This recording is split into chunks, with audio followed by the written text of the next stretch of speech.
पण आलेला आहे आणि मुख्य हा आशीर्वाद समजले मी.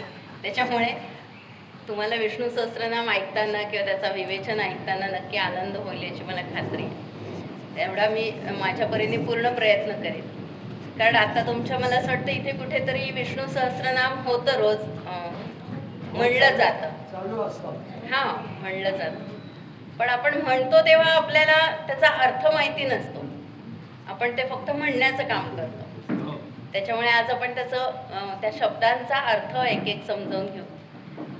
म्हणजे मग त्याच्यानंतर जेव्हा तुम्ही ते म्हणाल तेव्हा त्याचा काय अनुभव येतो हे समजेल की आपल्याला जेव्हा त्या शब्दांचा अर्थ समजतो तेव्हा आपण आणखीन त्या शब्दांच्या जवळ जातो किंवा तो भाव आपल्या मनामध्ये येतो. त्याच्यामुळे अर्थ समजून घेऊन कुठलंही स्तोत्र म्हणणं हे फार गरजेचं असतं.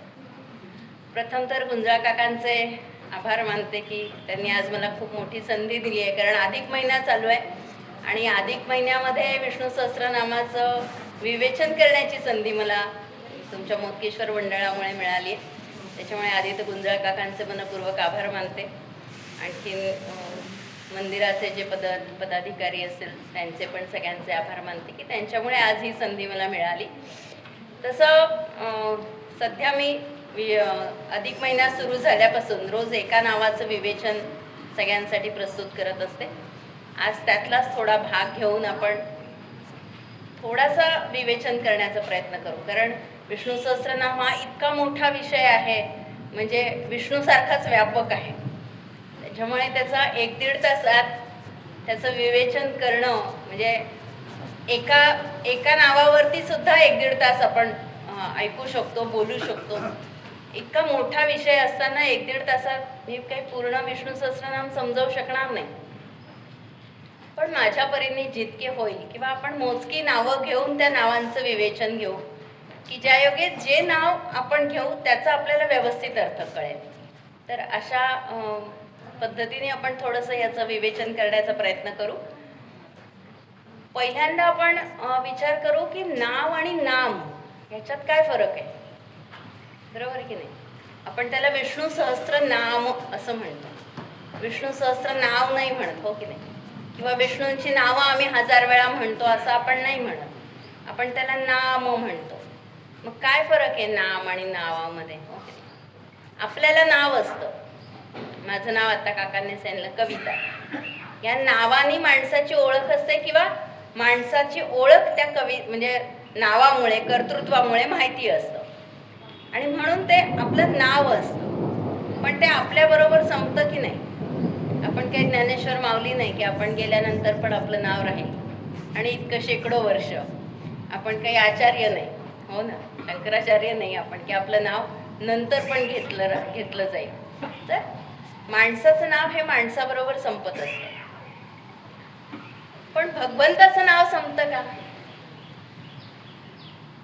सगळी दुनिया म्हणजे प्रलय आला, सगळी लय झाला विश्वाचा, तरी भगवंताचं नाव कायम राहणार आहे. आणि म्हणून नाम आणि नाव याच्यात खूप मोठा फरक आहे की नाव हे संपून जातं माणसाबरोबर, पण नाम हे आपल्याबरोबर आपल्यापुरतं संपतं.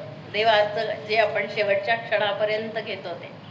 आता मी आले तर इथे छान जप चालू होता, आनंद वाटला की अशी जिथे जिथे नामस्मरणाची सेवा होत असते तिथल्या ऊर्जेमध्ये खूप फरक पडलेला असतो. आपल्याला मंदिरात आल्यानंतर बरं का वाटतं, कारण त्या देवाची ऊर्जा तिथे असते आणि असं जे सतत नामस्मरण होत असतं, कीर्तन होत असतं, प्रवचन होत असतं, त्याची ऊर्जा तिथे साचलेली असते आणि म्हणून आपल्याला मंदिरात आल्यावर छान वाटतं. जरा वेळ बसलं तरी दिवसभराचे सगळे व्याप, काय अडचणी असतील, घरामध्ये काय वाद झाला असेल, भांडण झालं असेल, कंटाळलं असेल, काय जे झालेलं असेल त्या सगळ्यापासून आपल्याला इथे आल्यानंतर पण ते सगळ्याला विसरून जातो. शांत वाटतं इथे. का बरं. कारण इथे नामस्मरणाचं ऊर्जा साचलेली असते आणि म्हणून आपल्याला नामस्मरण करायलाही आवडतं आणि ऐकायलाही आवडतं. तर हा नाम आणि नाव याच्यातला फरक आहे. 2 मिनिटं भजन करूयात आणि मग सुरुवात करूयात. ओके. श्री कृष्ण गोविंद हरे मुरारे, हे नाथ नारायण वासुदेव. श्री कृष्ण गोविंद हरे मुरारी, हे नाथ नारायण वासुदेव. श्री कृष्ण गोविंद हरे मुरारी, हे नाथ नारायण वासुदेव.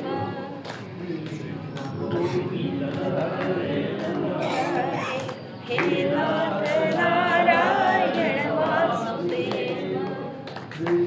गोविंद हरे मुरारे, हे नाथ नारायण वासुदेव.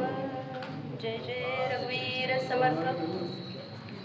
तर आपण बघितलं की नाव आणि नाम ह्याच्यात काहीतरी फरक आहे. ब्रह्मचैतन्य गोंदवलेकर महाराज तर म्हणतात की जीव आणि शिव ह्याच्यामधला दुवा आहे नाम म्हणजे.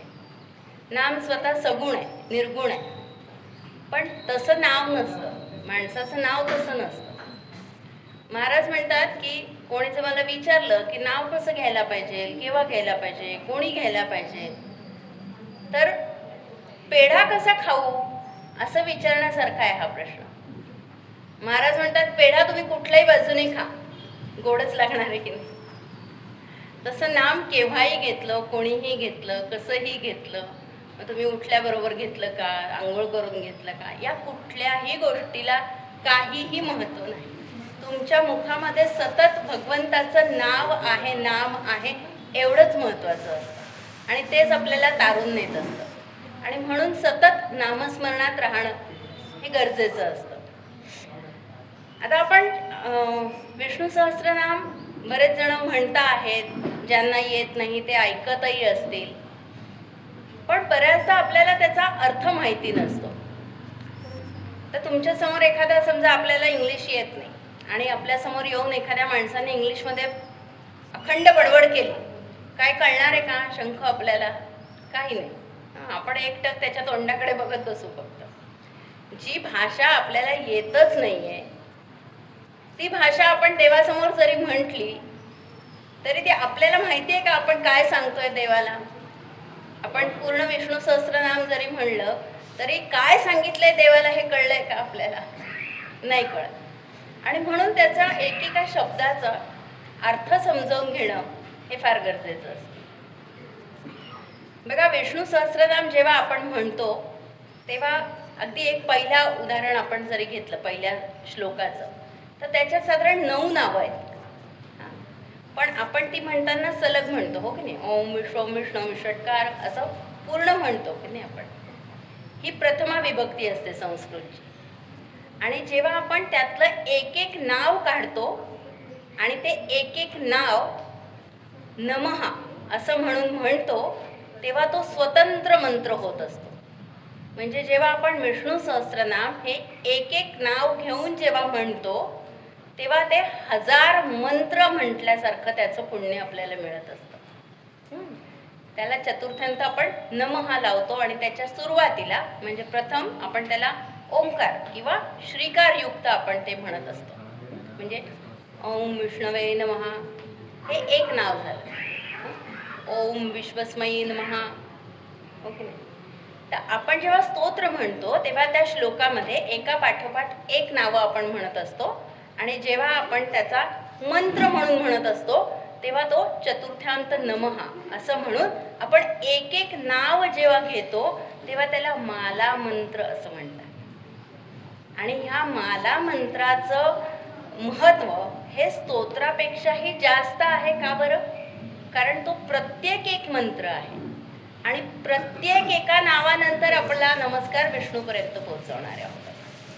आणि म्हणून जेव्हाही केव्हा आपण श्लोक म्हणणं अगदी उत्तम आहे, स्तोत्र म्हणणं अगदी उत्तम आहे, पण जेव्हा आपण काही सहस्रार्चन करतो विष्णूंना, जसं तुलसी अर्चन करतो, ओके, शिवाला बिल्वार्चन करतो, देवीला कुंकुमार्चन करतो, तर तेव्हा आपण एक एक नाव घेऊन ते एक एक नावाने देवाला वाहत असतो. जेव्हा आपण तुळशीपत्र, तेव्हा त्या माला मंत्राने आपल्यावर पण परिणाम होत असतो आणि ती भक्ती ही जास्त उपासनेमध्ये महत्त्वाची मानली गेलेली आहे.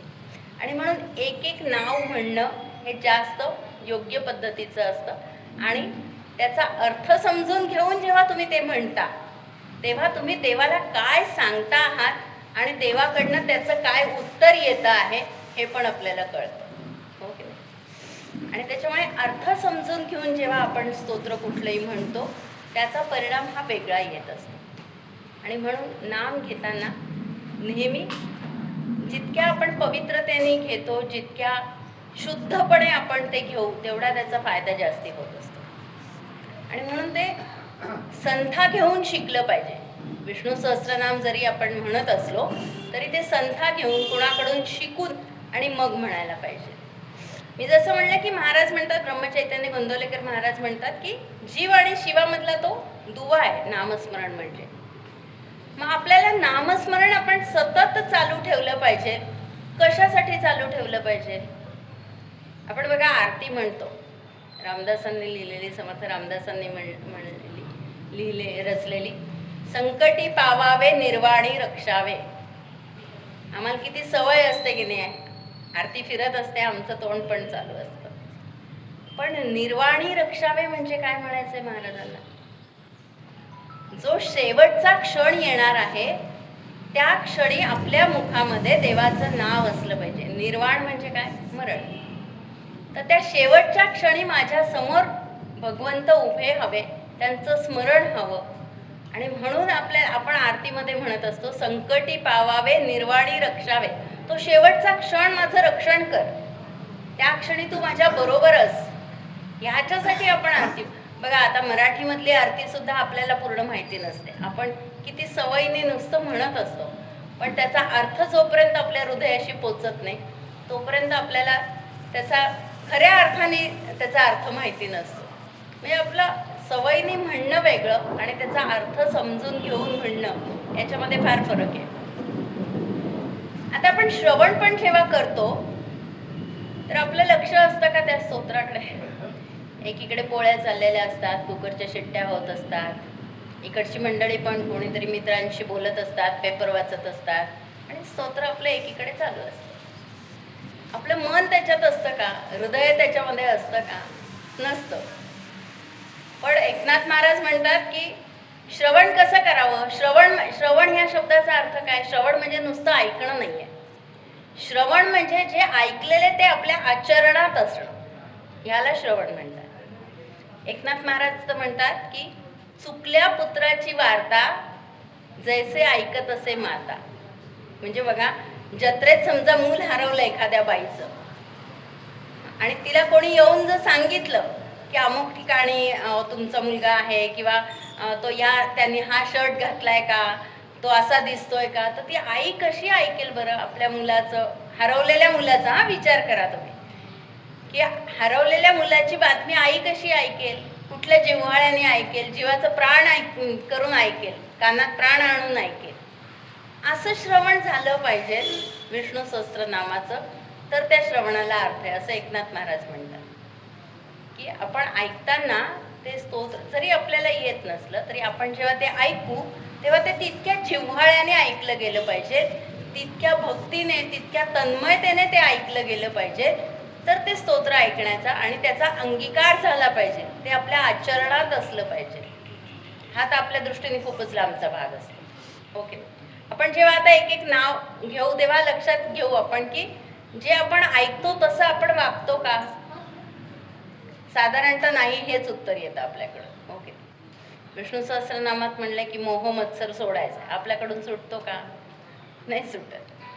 त्याच्यामुळे जे आपण ऐकतो ते आपल्या आचरणात असणं, ह्याला श्रवण म्हणायचं. मग आता विष्णू सहस्त्रनामाचा जेव्हा आपण विचार करू तर तेव्हा आपल्याला त्या स्तोत्राची उत्पत्ती कुठून झालेली आहे हे माहिती पाहिजे, त्याचे ऋषी कोण आहेत ते माहिती पाहिजे, त्याचा छंद कुठला आहे ते माहीत पाहिजे. कुठलंही स्तोत्र जेव्हा आपण म्हणतो तेव्हा जर त्याचे ऋषी, त्याचे छंद, त्याची देवता कोण आहे हे आपण सांगितलं नाही किंवा आपण त्याचा उच्चार केला नाही तर त्याचं पुण्यफल कमी होतं. आणि म्हणून आपल्याला आधी ते समजून घ्यावं लागेल की हे विष्णू सहस्त्रनाम आलं कुठून? कुठून आलं? महाभारतातून आलं.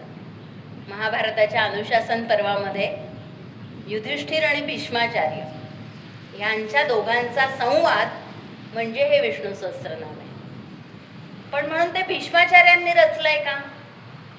नाही, हे व्यासांनी रचलेलं आहे आणि भीष्माचार्यांनी ते सांगितलेलं आहे.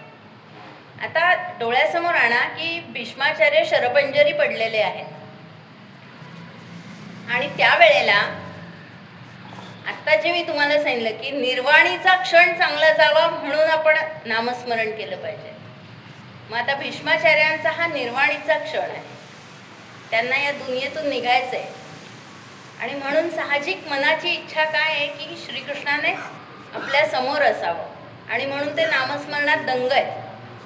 आणि अशा वेळेला श्रीकृष्ण तिथे प्रत्यक्ष आलेले आहेत. किती म्हणजे एक अनुभूतीचा क्षण असेल. विचार करा की मरण आपल्या डोळ्यासमोर आहे आणि भगवंत त्याच्यासाठी आपल्याबरोबर उभे आहेत. बस हा शेवटचा क्षण गोड व्हावा याच्यासाठी हा सगळा अट्टाहास असतो. त्याच्यामुळे भीष्माचार्यांनी म्हणजे अगदी समाधी लावलेली आहे की माझ्यासमोर श्रीकृष्णाने यावं. आणि अशा वेळेला श्रीकृष्ण जेव्हा त्यांच्या समोर येतात तेव्हा ते युधिष्ठिराला बरोबर घेऊन आलेले आहेत. का बरं? तर त्यांनी भीष्माचार्यांना सांगितलं की युधिष्ठिराला तुम्ही राजा म्हणून तयार करा. म्हणजे तुमचं आत्तापर्यंतचं जे ज्ञान आहे सर्व प्रकारचं, त्याच्या मागे श्रीकृष्णाचे दोन उद्देश आहेत की एक तर भीष्माचार्यांच्या बरोबर हे त्यांचं ज्ञान संपून जाऊ नये म्हणून, आणि दुसरं म्हणजे युधिष्ठिर हा राजा म्हणून सगळ्यांच्या समोर उभा राहायला पाहिजे. पण युधिष्ठिर आता त्या मनस्थितीत नाही आहे.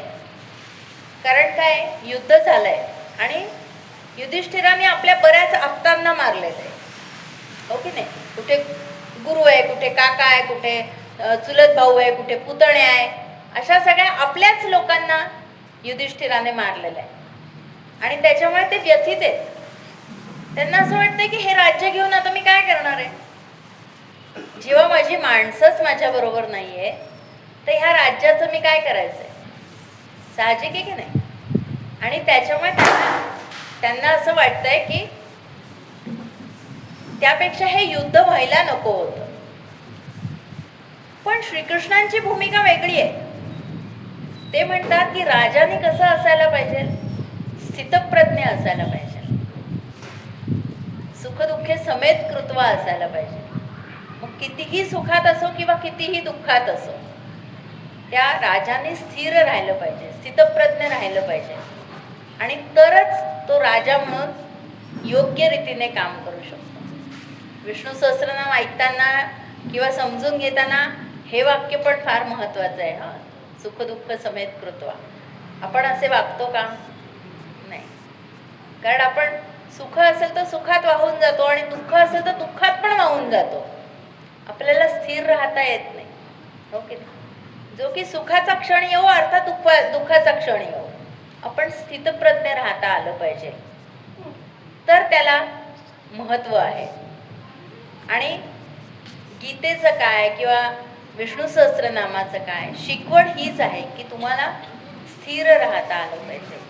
कुठल्याही भावनेमध्ये तुम्हाला वाहून नाहीये जायचं, स्थिर राहायचंय.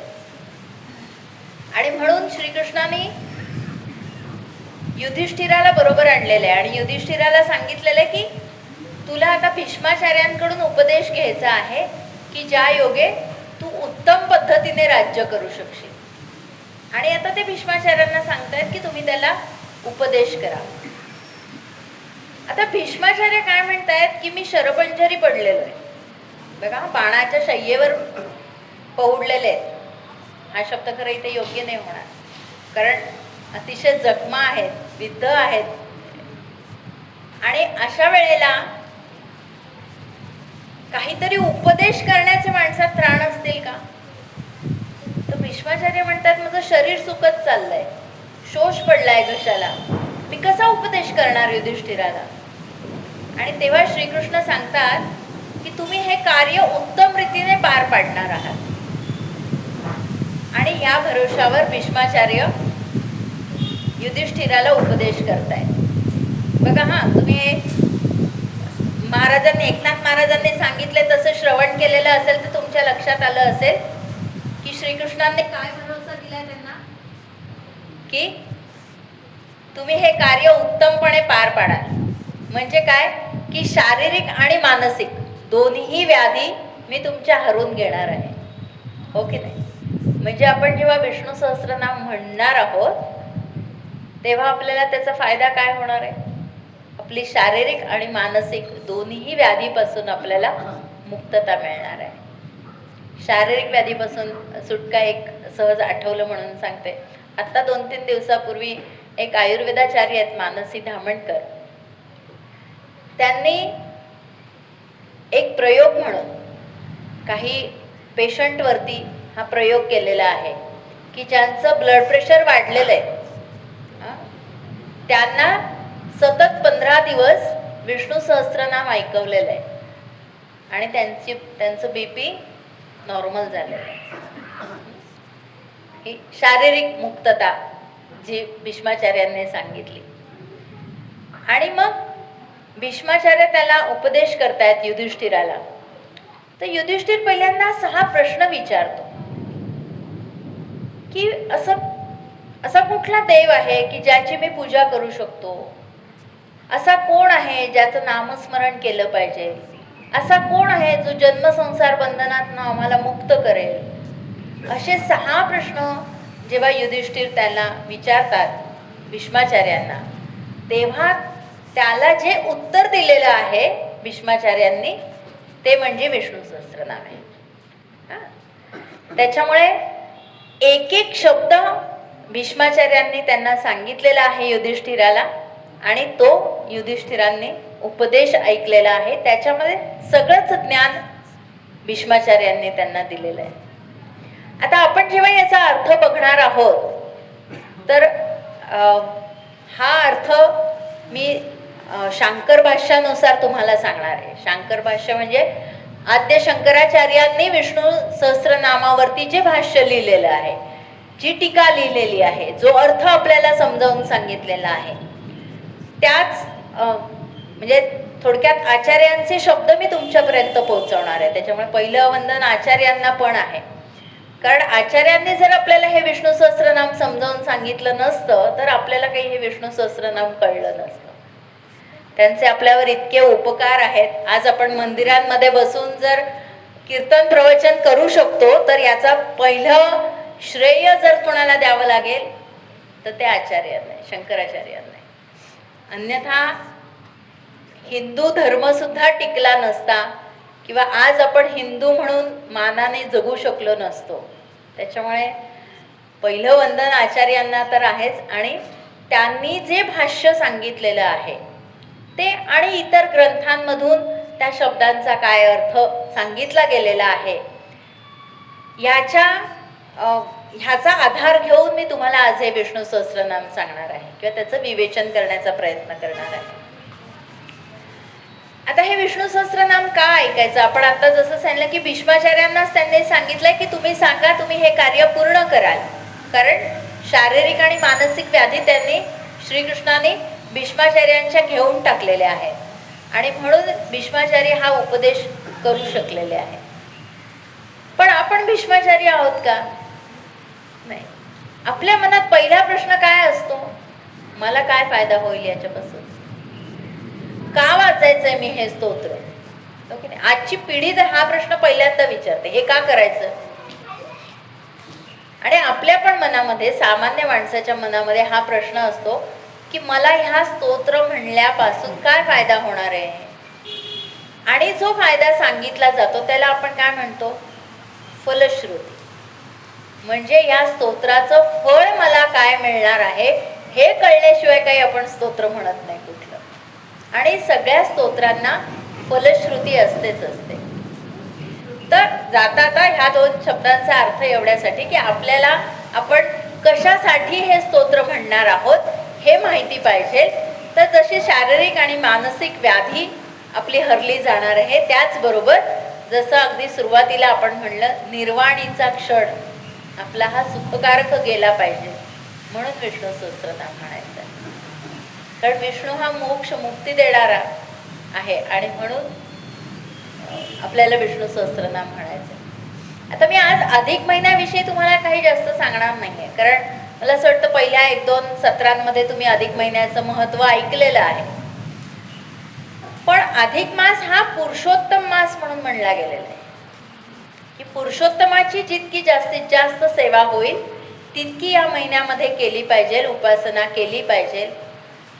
मग विष्णूची पूजा करायची किंवा विष्णूंची उपासना करायची म्हणजे बाकीच्या देवांना विसरून जायचंय का? मग आम्ही मोदकेश्वराच्या मंदिरात का बसलो आपण कीर्तन प्रवचन करायला, हो की नाही? विष्णूच्याच मंदिरात जाऊन बसलो असतो. तर आपण हे एक समजून घ्यायला पाहिजे की ही रूप आहेत वेगवेगळी. गणपती असू द्या, शंकर असू द्या, देवी असू द्या, मूळ तत्व काय आहे? चैतन्याचं, चेतनेचं जे एक तत्व आहे त्याला आपण कधी विष्णू म्हणा, कधी गणपती म्हणा, कधी देवी म्हणा. जर विष्णू सहस्त्रनामाचा अर्थ आपल्याला समजून घ्यायचा असेल तर आपल्याला आधी हे कळलं पाहिजे की हे सगळे देव एक आहेत, याच्यामध्ये भेद नाही. एक काळ असा होता, म्हणजे आचार्यांचं जे मी सांगितलं की आचार्यांमुळे आज आपण हिंदू म्हणून मानाने राहू शकतो. तर तो काळ असा होता की शैव पंथातले लोक विष्णू पंथाने म्हणजे बाजूने गेला विष्णू पंथातला तरी सुद्धा आंघोळ करत होते. इतका दोघांमध्ये भांडणाचा भाग होता. आजही बऱ्याच ठिकाणी हा भेद दिसतो की ते विष्णुपंथीय आहेत, आम्ही शैवपंथी आहोत. तर आपण मुळात हे समजून घेतलं पाहिजे की चेतनेचा एकच तत्व आहे, त्याला फक्त ही रूप आहेत. मग तुम्ही मोदकेश्वर म्हणा, नाहीतर संकट विमोचन म्हणा, नाहीतर विष्णू म्हणा, नाहीतर देवी म्हणा. त्याच्यामुळे ही एकात्मकता आपण जेव्हा समजून घेणार आहोत तेव्हा आपण विष्णू सहस्त्रनामाकडे योग्य पद्धतीने जाऊ शकतो. आणि म्हणून विष्णू सहस्त्रनाम ऐकताना तुम्ही जर किंवा म्हणत असाल तर तुम्ही बघितलं असेल की ह्याच्यामध्ये शिवाचे पण नावं आलेली आहेत. काही स्थाणू हे शंकराचं नाव आहे किंवा ब्रह्माचं नाव आलेलं आहे.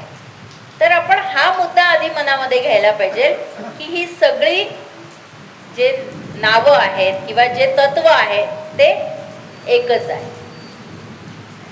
आता आचार्यांनी जे जे अर्थ आपल्याला सांगितलेले आहेत त्यानुसार आपण जाऊयात. तर भीष्माचार्यांनी सांगितलं की हे विष्णू सहस्त्रनाम का म्हणायला हवं. तर भीष्माचार्य म्हणतात की यानी नामानी गौणानी महात्मानी यानी नामानी गौणानी विख्यातानी महात्मना. ही नावं का घ्यायची आहेत? कारण ही गुण सांगणारी आहेत, विष्णूंचे गुण सांगणारी आहेत. यातली काही नावं ही त्यांचा चरित्र सांगणारी आहेत, काही कथा सांगणारी आहेत आणि ती महत्वाची आहेत. आणि ऋषिभी परिगीतानी असं पुढे म्हणलेलं आहे. ऋषिभी परिगीतानी म्हणजे काय की ऋषींनी गायलेली आहेत आणि म्हणून ती महत्वाची आहे. आता काकांनी आता सांगितलं की माझे 5 पुस्तकं झाले, पण आमची कविता आमच्याबरोबर संपणार आहे. पण ऋषींनी म्हटलेली जी कविता आहे ती मात्र आजही आपण हजारो वर्षानंतर सुद्धा म्हणतो आहोत आणि हे ऋषींचं कर्तृत्व आहे. त्यांनी जे सांगितलं की ज्ञानसैनिक म्हणून काम करते आणि पाठशाळांमध्ये जाऊन आम्ही जवळपास 25 ऋषींचं चरित्र समजावून सांगतो. म्हणजे वसिष्ठ, विश्वामित्र किंवा कश्यप ऋषी, कपिल ऋषी ह्या सगळ्यांचं चरित्र आम्ही जाऊन सांगतो. कारण काय, आपण ही नावं फक्त ऐकतो पण यांनी करून ठेवलेलं काम आपल्याला माहीत नाहीये, ज्याची फळं आत्ता आपण खातो आहोत. आणि म्हणून हे समजून घेणं फार महत्वाचं आहे. आता हे व्यासांनी रचलेलं आहे. व्यासांचं इतकं मोठं चरित्र आहे की व्यासोच्च उच्छिष्ट असं म्हणतात की व्यासांनी हे सगळं उष्ट करून ठेवलेलं आहे. म्हणजे काय, प्रत्येक शब्द हा व्यासांनीच उच्चारलेला आहे. मग व्यासांचं इतकं महत्व आहे म्हणून त्यांनी सांगितलेलं विष्णू सहस्त्रनाम महत्वाचं आहे, बरोबर की नाही? आणि म्हणून त्यात ते आपण गायलं पाहिजे, म्हणलं पाहिजे, ऐकलं पाहिजे, असं भीष्माचार्यांनी सांगितलंय की ते ऋषींनी गायलेलं आहे. त्यातला प्रत्येक नाव हे काही ना काही गुण सांगणारं आहे. आता गौणानी असा शब्द वापरला आहे. आपण मराठीमध्ये गौण म्हणजे काय म्हणतो? कनिष्ठ, हो की नाही? गौण आहे. आपण एखादं म्हणतो ते गौण आहे, ते काही तो विषय गौण आहे, त्याचा काही विचार करायची गरज नाही. म्हणजे आपण कनिष्ठ विषयाला गौण असं म्हणतो. त्या अर्थाने जरी इथे बघितलं तरी ह्याच्यामध्ये काही प्रकृतीच्या संदर्भाने नावं आलेली आहेत विष्णूंची, त्याला आपण गौण म्हणू शकतो. म्हणजे सत्वरज तम ह्या गुणानुसार जी नावं आलेली आहेत विष्णूंची त्याला आपण गौण म्हणू शकतो मराठी भाषेच्या अर्थाने. आणि संस्कृत भाषेमध्ये गौणानी म्हणजे गुण ज्यामधून सांगितलेले आहेत भगवंताचे त्या नावांना गौणानी म्हणायला पाहिजे, की जे त्यातनं गुण सांगितलेले आहेत आपल्याला भगवंताचे.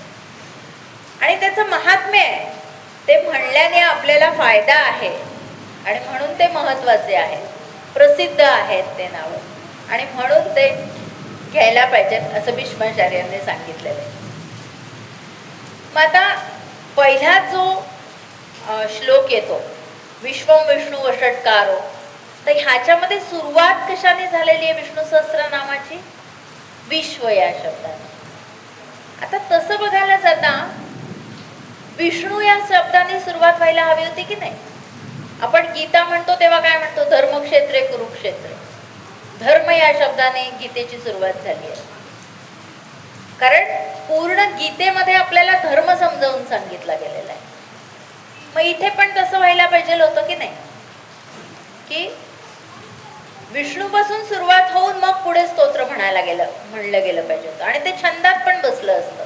मी तुम्हाला सांगितलं अनुष्टुप छंदामध्ये हे स्तोत्र रचलं गेलेलं आहे आणि ह्याची देवता कोण आहे? साक्षात श्रीकृष्ण परमात्मा आहे. तर विश्वम हा पहिला शब्द का घेतलेला असावा? तर आचार्य याचा अर्थ असा सांगतात की सगळ्यात पहिल्यांदा उत्पत्ती कशाची झालेली आहे? विश्वाची उत्पत्ती झाली आहे आणि म्हणून विश्व हे नाव पहिल्यांदा घेतलं पाहिजे.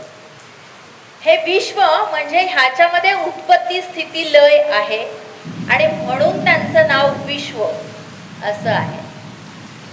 विश्व हे जागृत अवस्थेचं नाव आहे, लक्षात घ्या हा. विष्णू नेहमी योग निद्रेत असतात, बरोबर की नाही? आपण बघतो शेषशाही पौडलेले असतात आणि ते जेव्हा जागे होतात म्हणजे त्यांची योग निद्रा जेव्हा उतरते, योगमाया त्यांच्या डोळ्यांमधून बाजूला तो पडदा सरकवते, ते जेव्हा जागे होतात तेव्हा प्रथम काय होतं? विश्वाची उत्पत्ती होते, म्हणून त्यांचं नाव विश्व आहे. आणि ह्या जागृत अवस्थेला विष्णू जागलेले आहेत म्हणून त्यांचं नाव विष्णू आहे. आपल्याला मांडुक्योपनिषदामध्ये विश्व हा आत्म्याचा एक पाद सांगितलेला आहे. म्हणजे समजण्यासाठी सोपं सांगते की आपण 1 रुपया म्हणजे काय असं जर विचारलं तर आपल्या पिढीला सगळ्यांना माहिती आहे 4 आणे म्हणजे 1 रुपया, हो की नाही? आता 4 आणे गेले, पण 4 आणे मिळून 1 रुपया होतो की नाही? तसे आत्म्याचे 4 पाद सांगितलेत, म्हणजे 4 स्तर सांगितले आहेत, 4 विभाग सांगितलेले आहेत. त्यातला पहिला पाद हा विश्व, विश्वानर असा आहे आणि म्हणून तो आत्म्याचा पहिला पाद म्हणून विष्णूंचं नाव काय आहे? विश्व. ती जागृत अवस्था आहे. आपल्या जाणीवेच्या 4 पातळ्या सांगितल्या गेल्या आहेत, माहिती असतील सगळ्यांना. आपण जे म्हणतो स्वप्न, जागृती, स्वप्न, तुरिया अवस्था, ही चतुर्थ अवस्था सांगितली गेलेली आहे. या चतुर्थ अवस्थेच्याही पलीकडे असलेले विष्णू आहेत आणि म्हणून ते विश्वम आहे. विश्वाची उत्पत्तीच त्यांच्यापासून झालेली, विश्वाचं कारणच विष्णू आहे आणि म्हणून त्यांचं नाव विश्वम असं आहे, बरोबर की नाही? हे उत्पत्ती स्थिती लय जे काही होतं ते ह्या विश्वातच, म्हणजे विष्णूंच्या ठाईच उत्पत्ती होते, तिथेच विश्व नांदतं आणि तिथेच त्यांचा लय होत असतो आणि म्हणून त्यांचं नाव विश्वम आहे. हे आपण समजून घेतलं पाहिजे की विश्व म्हणजे काय, विश्व का म्हटलेलं आहे त्यांना. आपण उलटा विचार करू कारण सगळ्या ब्रह्मांडात विष्णू भरलेले आहेत, ओतप्रोत भरलेले आहे. आपण काय नाही आहेत विष्णू असा विचार करू की असं कुठलं वस्तू आहे, असं कुठलं स्थळ आहे की ज्याच्यामध्ये विष्णू नाही आहे. प्रल्हादाने सांगितलं खांबात पण विष्णू आहे आणि नरसिंह अवतार झालेला आहे. म्हणजे या पूर्ण विश्वात विष्णू भरून राहिलेले आहेत. ते विश्वाचं कारण आहेत, ते विश्वमय आहेत, ते स्वतःच विश्व झालेले आहेत. त्यांनी विश्वात प्रवेश केलेला आहे, ते स्वतः विश्व झालेले आहेत आणि म्हणून त्यांचं नाव विश्व आहे. त्याच्यामुळे पहिला जे शब्द म्हणला गेलेला आहे विष्णू सहस्रनामात तो विश्वम असा म्हणला गेलेला आहे. तर विश्व म्हणजे काय आहे, तर विष्णू स्वतः विश्व झालेले आहेत. त्याचं विश्वाचं कारण विष्णू आहेत आणि म्हणून त्यांचं नाव विश्वम आहे. म्हणून आपला पहिला नमस्कार विश्व या शब्दाला. ओम विश्वस्वई नमः. आता दुसरा शब्द काय आलेला आहे या स्तोत्रामध्ये. मी आधी असा विचार केला होता 1-1.5 तासात तुम्हाला कुठल्या कुठल्या शब्दांविषयी सांगू.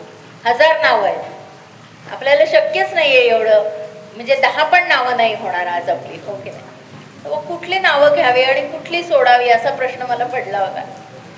पण जे येईल ते नाव आपण सांगूया असा एकदा विचार केला होता. पण असं म्हणलं तर काहीतरी महत्वाचं सुटलं असतं बघा. कारण विश्वम नंतर दुसरं नाव काय आहे, विष्णू. मग विष्णू सहस्रनामात आपण विष्णूच नाव नाही समजून घेतलं तर काय उपयोग होईल. आणि म्हणून आपण एकदा विष्णू ह्या नावाचा आपण विचार करूया. आता विष्णू म्हणजे जो व्यापतो. एक दृष्टांत देऊन सांगते म्हणजे लवकर समजेल. अवघड नाही होते ना, सगळ्यांना कळतंय ना सांगितले. बघा, प्रेमात पडलेली व्यक्ती आपल्या जोडीदाराला किंवा नवरा बायको मध्ये आपण जोडीदाराला काय म्हणतो की तू माझं आयुष्य व्यापलेलं आहेस असं म्हणतो की नाही आपण, की सगळं जग माझं तूच आहेस, त्याच्यामुळे तू व्यापलेलं आहेस माझं आयुष्य. पण आपण किती छोटा विचार करतो बघा. समजा प्रेमामध्ये एखादी व्यक्ती फसली, तो माणूस निघून गेला किंवा ती स्त्री निघून गेली म्हणा, पुरुषांना का दोष द्यायचा. तर समजा जोडीदार सोडून गेला, फसवलं किंवा अगदी आपण त्याही पलीकडे जाऊन म्हणू की मृत्यूने त्याला दूर केलं, तर आपण त्या माणसाला विसरतो की नाही. आठवण असते मनात, पण आपलं आयुष्य राहतं का, चालू राहत. म्हणजे त्याने आपलं आयुष्य व्यापलेलं नसतं. पण विचार करा की आपण ठरवलं की आता ह्या मंदिरातनं बाहेर पडू, आपल्याला बाहेर निघून जायचंय. खरंच व्यापलंय का विष्णूने हे बघायला जर जायचं असेल आपल्याला, आपण इथून बाहेर जाऊ, नाशिकमधनं बाहेर जाऊ. मग नाशिकच्या बाहेर काय आहे, महाराष्ट्र आहे. महाराष्ट्रात नाही निघून गेलो तरी देश आहे, देशात नाही निघून जायचं ठरवलं, दुसरा देश आहे. ह्या पूर्ण विश्वातून निघायचं म्हणलं तरी आपल्या या ब्रह्मांडासारखे हजारो ब्रह्मांड आहेत. संपली का व्याप्ती विष्णूची? संधी आहेच तुम्हाला. इथून तुम्ही कुठेही जायचं म्हणलं तरी तुम्हाला संधी आहे, कारण असंख्य ब्रह्मांड आहेत, मोठं विश्व आहे, विष्णूंना मर्यादा नाही. आणि असे जे व्यापतात आपलं आयुष्य ते विष्णू आहे. आणि म्हणून त्यांना विष्णू असं म्हटलं गेलं. विष धातू येतो याच्यामध्ये, म्हणजे व्यापणे. आणि नुक हा प्रत्यय लागलाय त्याला, म्हणजे वृद्धिंगत होणे, वाढतात. विष्णू म्हणजे विस्तार करतात, जगाचा विस्तार करतात. याचं उत्तम उदाहरण म्हणजे वामन अवतार. 7 वर्षाचे बटू होऊन आलेले होते आणि जेव्हा दानाचं उदक हातात पडल्या क्षणी विराट रूप झालेलं आहे. इतकं विराट झालेलं आहे की या विश्वाच्याही पलीकडे त्यांचं स्वरूप झालेलं आहे. इतकं व्यापक त्यांचं नाव आहे, शब्द आहे, त्यांचं व्यक्तिमत्व आहे, ते तत्व आहे. हे सगळं इतकं मोठं व्यापून उरलेलं आहे. आणि तरी आपण काय म्हणतो, दशांगुळे उरला सहस्र शीर्ष. आपण पुरुष सूक्त म्हणतो, सहस्रशीर्षा पुरुषा, की एवढा व्यापून सुद्धा तो दशांगुळे उरलेला आहे, 10 बोट उरलेलाच आहे, तरी पण इतकं त्याचं व्यापक स्वरूप आहे, म्हणून तो विष्णू आहे. आपल्याला हे समजलं पाहिजे. विश्वम विष्णू म्हणताना त्या शब्दाचा अर्थ आपल्या हृदयापर्यंत पोहोचला पाहिजे, की आपण का म्हणायचं विष्णूंना व्यापक, विश्व का म्हणायचं, विष्णू का म्हणायचं. आणि ते आज आपण बघा सिद्धांत म्हणतो, एक्सपांडिंग जो शब्द आपण वापरतो, की विस्तार, हा सिद्धांत आमच्या या शब्दात, विष्णू या शब्दात हजारो वर्ष आधी अडकलेला आहे. हजारो वर्ष आधी आम्हाला विष्णूचं तत्व सांगितलं गेलेलं आहे वेदांमधून, आणि आज तो सिद्धांत सिद्ध झालेला आहे. आजचे शास्त्रज्ञ म्हणतात हा शोध आम्ही लावलाय, पण आहे का तसं? विष्णू हा शब्द आपल्या वेद काळांपासून आहे. मग तो विस्तारलेला जो आहे तो तेव्हापासून आपल्याला माहिती आहे. त्याच्यामुळे आजच्या सिद्धांताच्या हे खरं म्हणजे संशोधक कोण आहेत? आपले ऋषीमुनी आहेत. हा विचार मनामध्ये घ्यायला पाहिजे. आणि तो एकोहम महूस्य आम्ही म्हणतो, म्हणजे काय, तो एकटा होता आणि नंतर त्यांनी इतकं मोठं जग निर्माण केलेलं आहे, आणि तो एकाचा अनेक झालेला आहे, आणि म्हणून तो विष्णू आहे. विष्णू ह्या शब्दाची अशी व्याख्या जेव्हा आपल्याला समजते, तेव्हा आपल्याला विष्णू सहस्रनाम म्हणताना त्याचं व्यापकत्व समोर दिसतं. मग आपल्याला असं कोणाचं आयुष्य व्यापता येईल का ह्याचा विचार घेणं म्हणजे विष्णूची उपासना करणं आहे. ओके, म्हणजे जसं मी दृष्टांतात प्रेमाचा दृष्टांत दिला तसं नाही म्हणत मी. एखाद्या गरजू माणसाच्या साठी आपण त्याचं जग होणं महत्वाचं आहे की नाही? एखाद्या गरीब कुटुंबाला आपल्याकडून काही मदत होते आहे का? आपल्याकडून त्यांना काही सहकार्य होतंय का? आपण त्यांचं आयुष्य व्यापू शकतोय का? हा विचार घेणं म्हणजे विष्णूंची उपासना.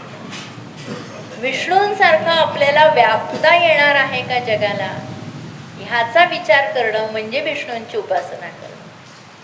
नाही तर आपण पुष्कळ पारायणाच्या पारायण करतो हो, पण आपल्याला अंगीकार हवा आहे, आपल्याला ते आचरण हवं आहे, तर आपल्याला त्याला म्हणजे त्या म्हणण्याला अर्थ आहे. आणि जसं एकनाथ महाराजांनी सांगितलं की कसं ऐकायला हवं, आईच्या जिव्हाळ्याने ऐकायला हवं. तर तो जिव्हाळा आपल्या मनामध्ये आलाय का, हे अर्थ समजून घेतल्यानंतर आणि त्याचा अंगीकार केल्यानंतर, ते आपल्या आचरणात आल्यानंतर त्याचा खरा अर्थ आपल्याला समजणार आहे. तर एखाद्या कुटुंबासाठी आपण त्याचं जग होऊ शकतोय का, त्याच्यासाठी प्रयत्न करणं म्हणजे विष्णूची उपासना करणं, विष्णूंना समजून घेणं. त्याच्यामुळे त्या प्रयत्नाकडे आपला प्रयत्न राहायला पाहिजे. तिसरं नाव पण आपण एक समजून घेऊ, वषटकार. आता हा शब्द सध्या तर लोपाला गेलेला आहे, पण वषटकार हा यज्ञात आहुती देण्यासाठी वापरला जातो. वषटकार म्हणजे देणे, स्वाहा. आता आपल्याला इथे वषटकार हा शब्द समजून घ्यावा लागेल. एवढ्यासाठी तुम्ही पूर्ण विष्णू सहस्त्रनामात बघा, अनेक ठिकाणी यज्ञावरून नाव आलेलं आहे विष्णूचं.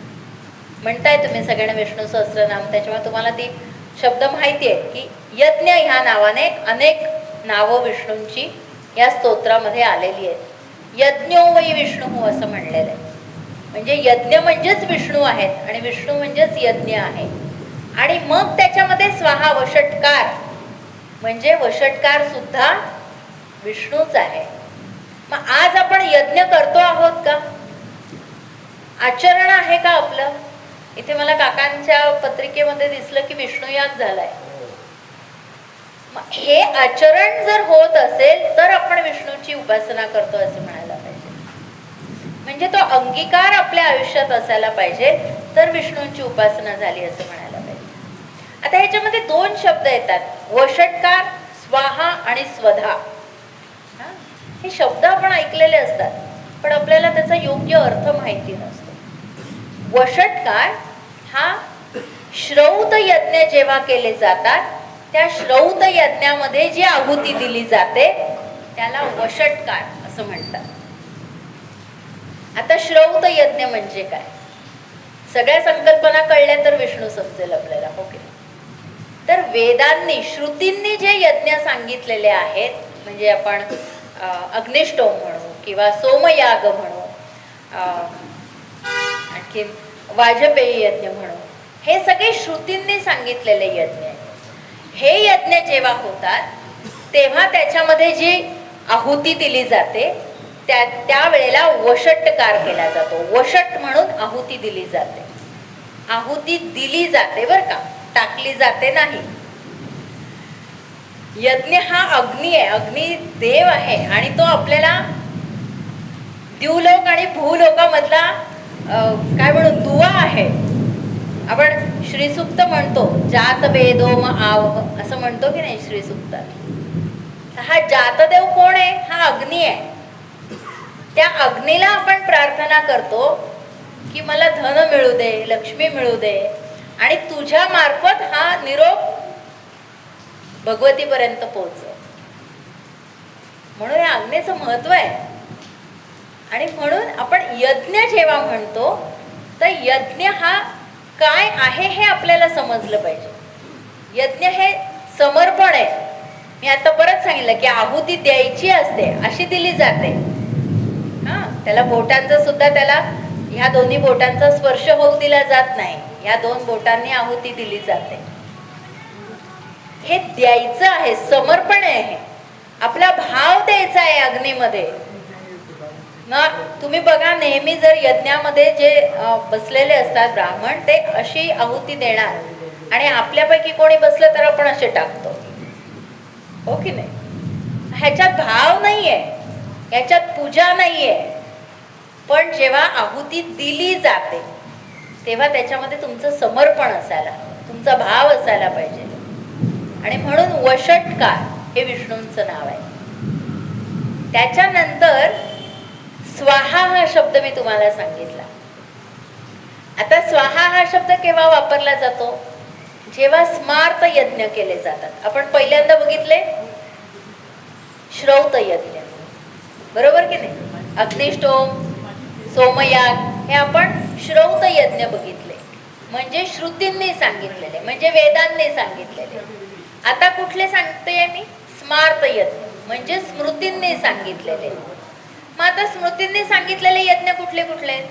आपण जे नेहमी घरात करतो, नवचंडी करतो, गणेश याग करतो, विष्णू याग केलेला आहे, हे सगळे स्मृतींनी सांगितलेले. आपल्याला हे शब्द माहिती आहेत ऐकून, श्रुती, स्मृती. आपण हे करतो जेव्हा संकल्प सोडतो तेव्हा आपण म्हणतो की नाही, श्रुती स्मृती पुराणोक्त. म्हणजे श्रुती म्हणजे वेदांनी सांगितलेले, स्मृती म्हणजे स्मृतींनी सांगितलेले आणि पुराणांनी सांगितलेल्या. या सगळ्याचं फळ मला मिळावं असा संकल्प आपण सोडतो, हो की नाही? तर स्मृतींनी सांगितलेले जे यज्ञ आहेत त्या यज्ञात जेव्हा आहुती दिली जाते तेव्हा त्याला स्वाहा असं म्हणलं जातं. आणि मग तिसरा शब्द मी काय सांगितला तर स्वधा. आता स्वधा केव्हा वापरलं जातं? ते पण आहुती देण्यासाठीच वापरलं जातं. पण जेव्हा पितृकर्म केलं जातं, म्हणजे आपण श्राद्ध तर्पण करतो, तेव्हा स्वधा म्हणून आपण आहुती देत असतो. आहुती देत असतो म्हणजे त्यांना खाद्य देत असतो किंवा भाताचा जो आपण पिंड करतो. तर तेव्हा स्वधा हा शब्द वापरला जातो. म्हणजे वषट्कार हा श्रुतींनी सांगितलेल्या, वेदांनी सांगितलेल्या यज्ञांसाठी आहुती देताना म्हणायचा. स्वाहा हा शब्द स्मृतींनी सांगितलेल्या यज्ञांसाठी म्हणायचा आणि स्वधा हा पितृकर्मासाठी म्हणायचा. आणि म्हणून वेदांनी सांगितलेला जो शब्द आहे वषट्कार, वषट हा शब्द विष्णूच आहे. उपनिषदांमध्ये सुद्धा, भागवतामध्ये तुम्ही बघा की विष्णूंनाच आहुती म्हटलेलं आहे, विष्णूंनाच यज्ञ म्हणलेला आहे, विष्णूंनाच यज्ञाचं कुंड म्हणलेलं आहे, विष्णूंनाच त्यातली आहुती म्हटलेलं आहे. सगळं काही विष्णू आहेत असं सांगितलं गेलेलं. आणि म्हणून या शब्दाचं महत्त्व आहे. आणि विष्णू म्हणजे विष्णूंमधून सगळ्या देवांची उत्पत्ती झालेली आहे. मग ते इंद्र असो, वरुण असो, तुमचं कुबेर असो, इंद्र असो, जेही कुठल्या देवांची उत्पत्ती झालेली आहे ही विष्णूंमधून सांगितलेली आहे. आणि म्हणून विष्णूंना वषटकार, वषट असं म्हटलं गेलेलं आहे. म्हणून आपला एक नमस्कार कोणाला गेला पाहिजे? वषट याला गेला. ओ वषटकार आहे. काका किती वेळ दिला आहे मला? कुणाला झोप यायला लागली तर थांबूया.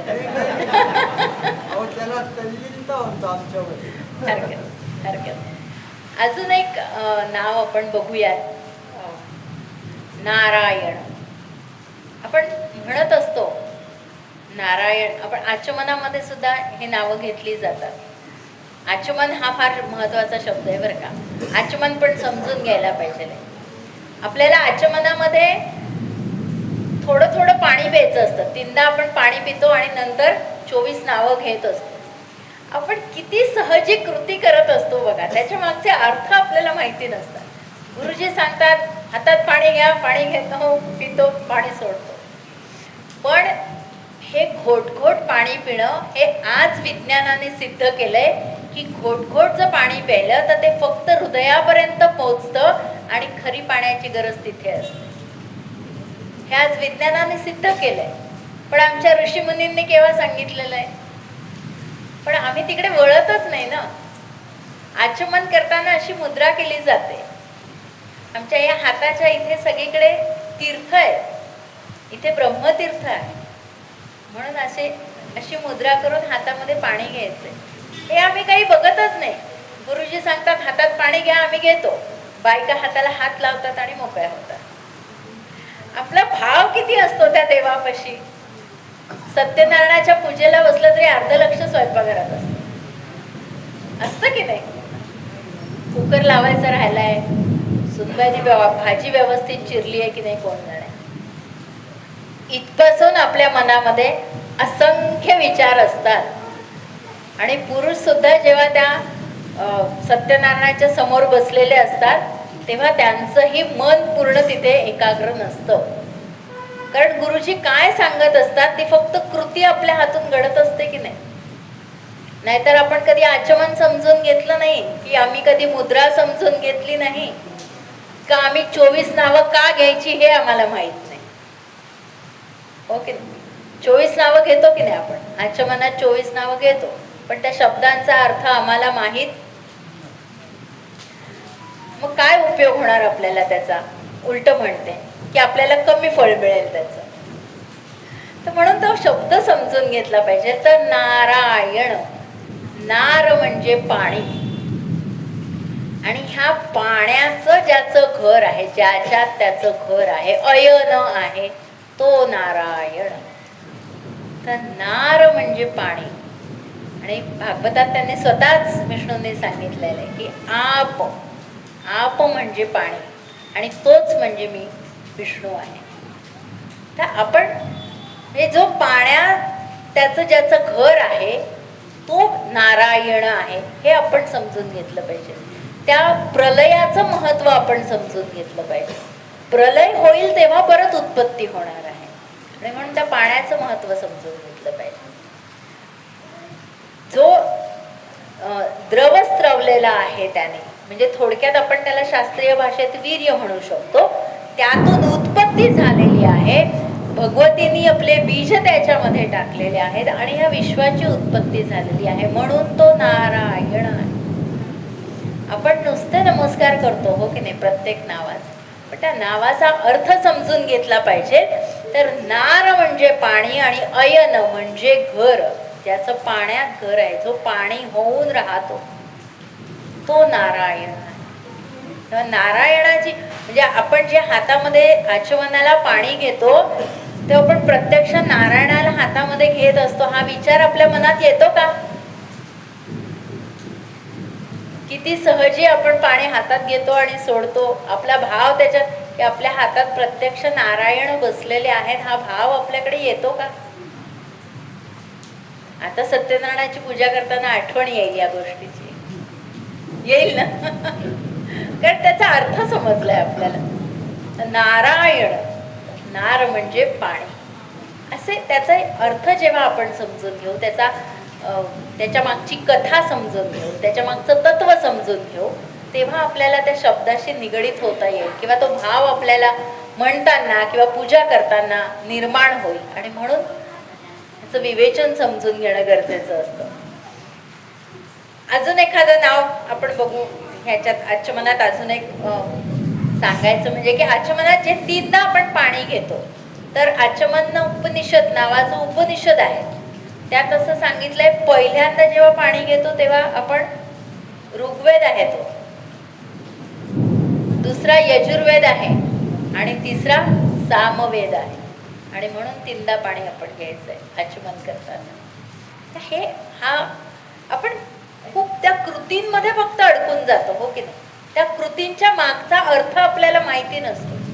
आणि किती आपण बघा, अगदी साधी सत्यनारायणाची पूजा करताना सुद्धा ते गुरुजी सांगत असतात, आपण ते काय करतो आहोत हेच आपल्याला माहिती नसतं. हे जेव्हा जुळलं जातो आपण या शब्दांशी किंवा त्या अर्थाशी किंवा त्या कृतीशी, ही कृती का करायची आहे हे जेव्हा आपल्याला समजतं, तेव्हा आपला भाव त्याच्यामध्ये निर्माण होईल. आपण एकाग्र होऊ त्या गोष्टीशी.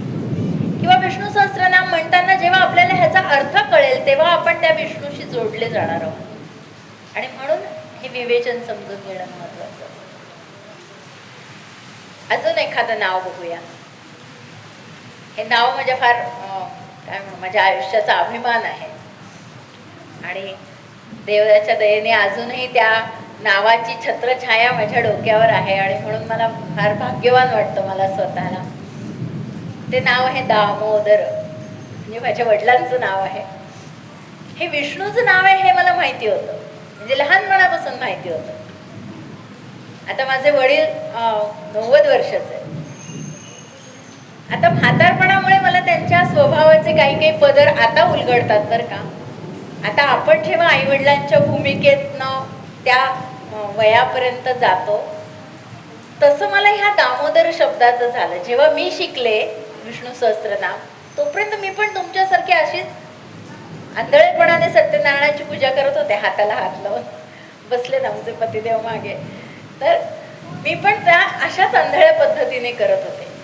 पण जेव्हा ह्याचे अर्थ समजून घ्यायला लागले, तेव्हा ह्या दामोदर ह्या शब्दाचे पण जसे वडिलांचे आता विविध छटा त्यांच्या स्वभावाच्या लक्षात येतात, तसं दामोदर ह्या अर्थाचे पण पदर वेगवेगळे समजत गेले.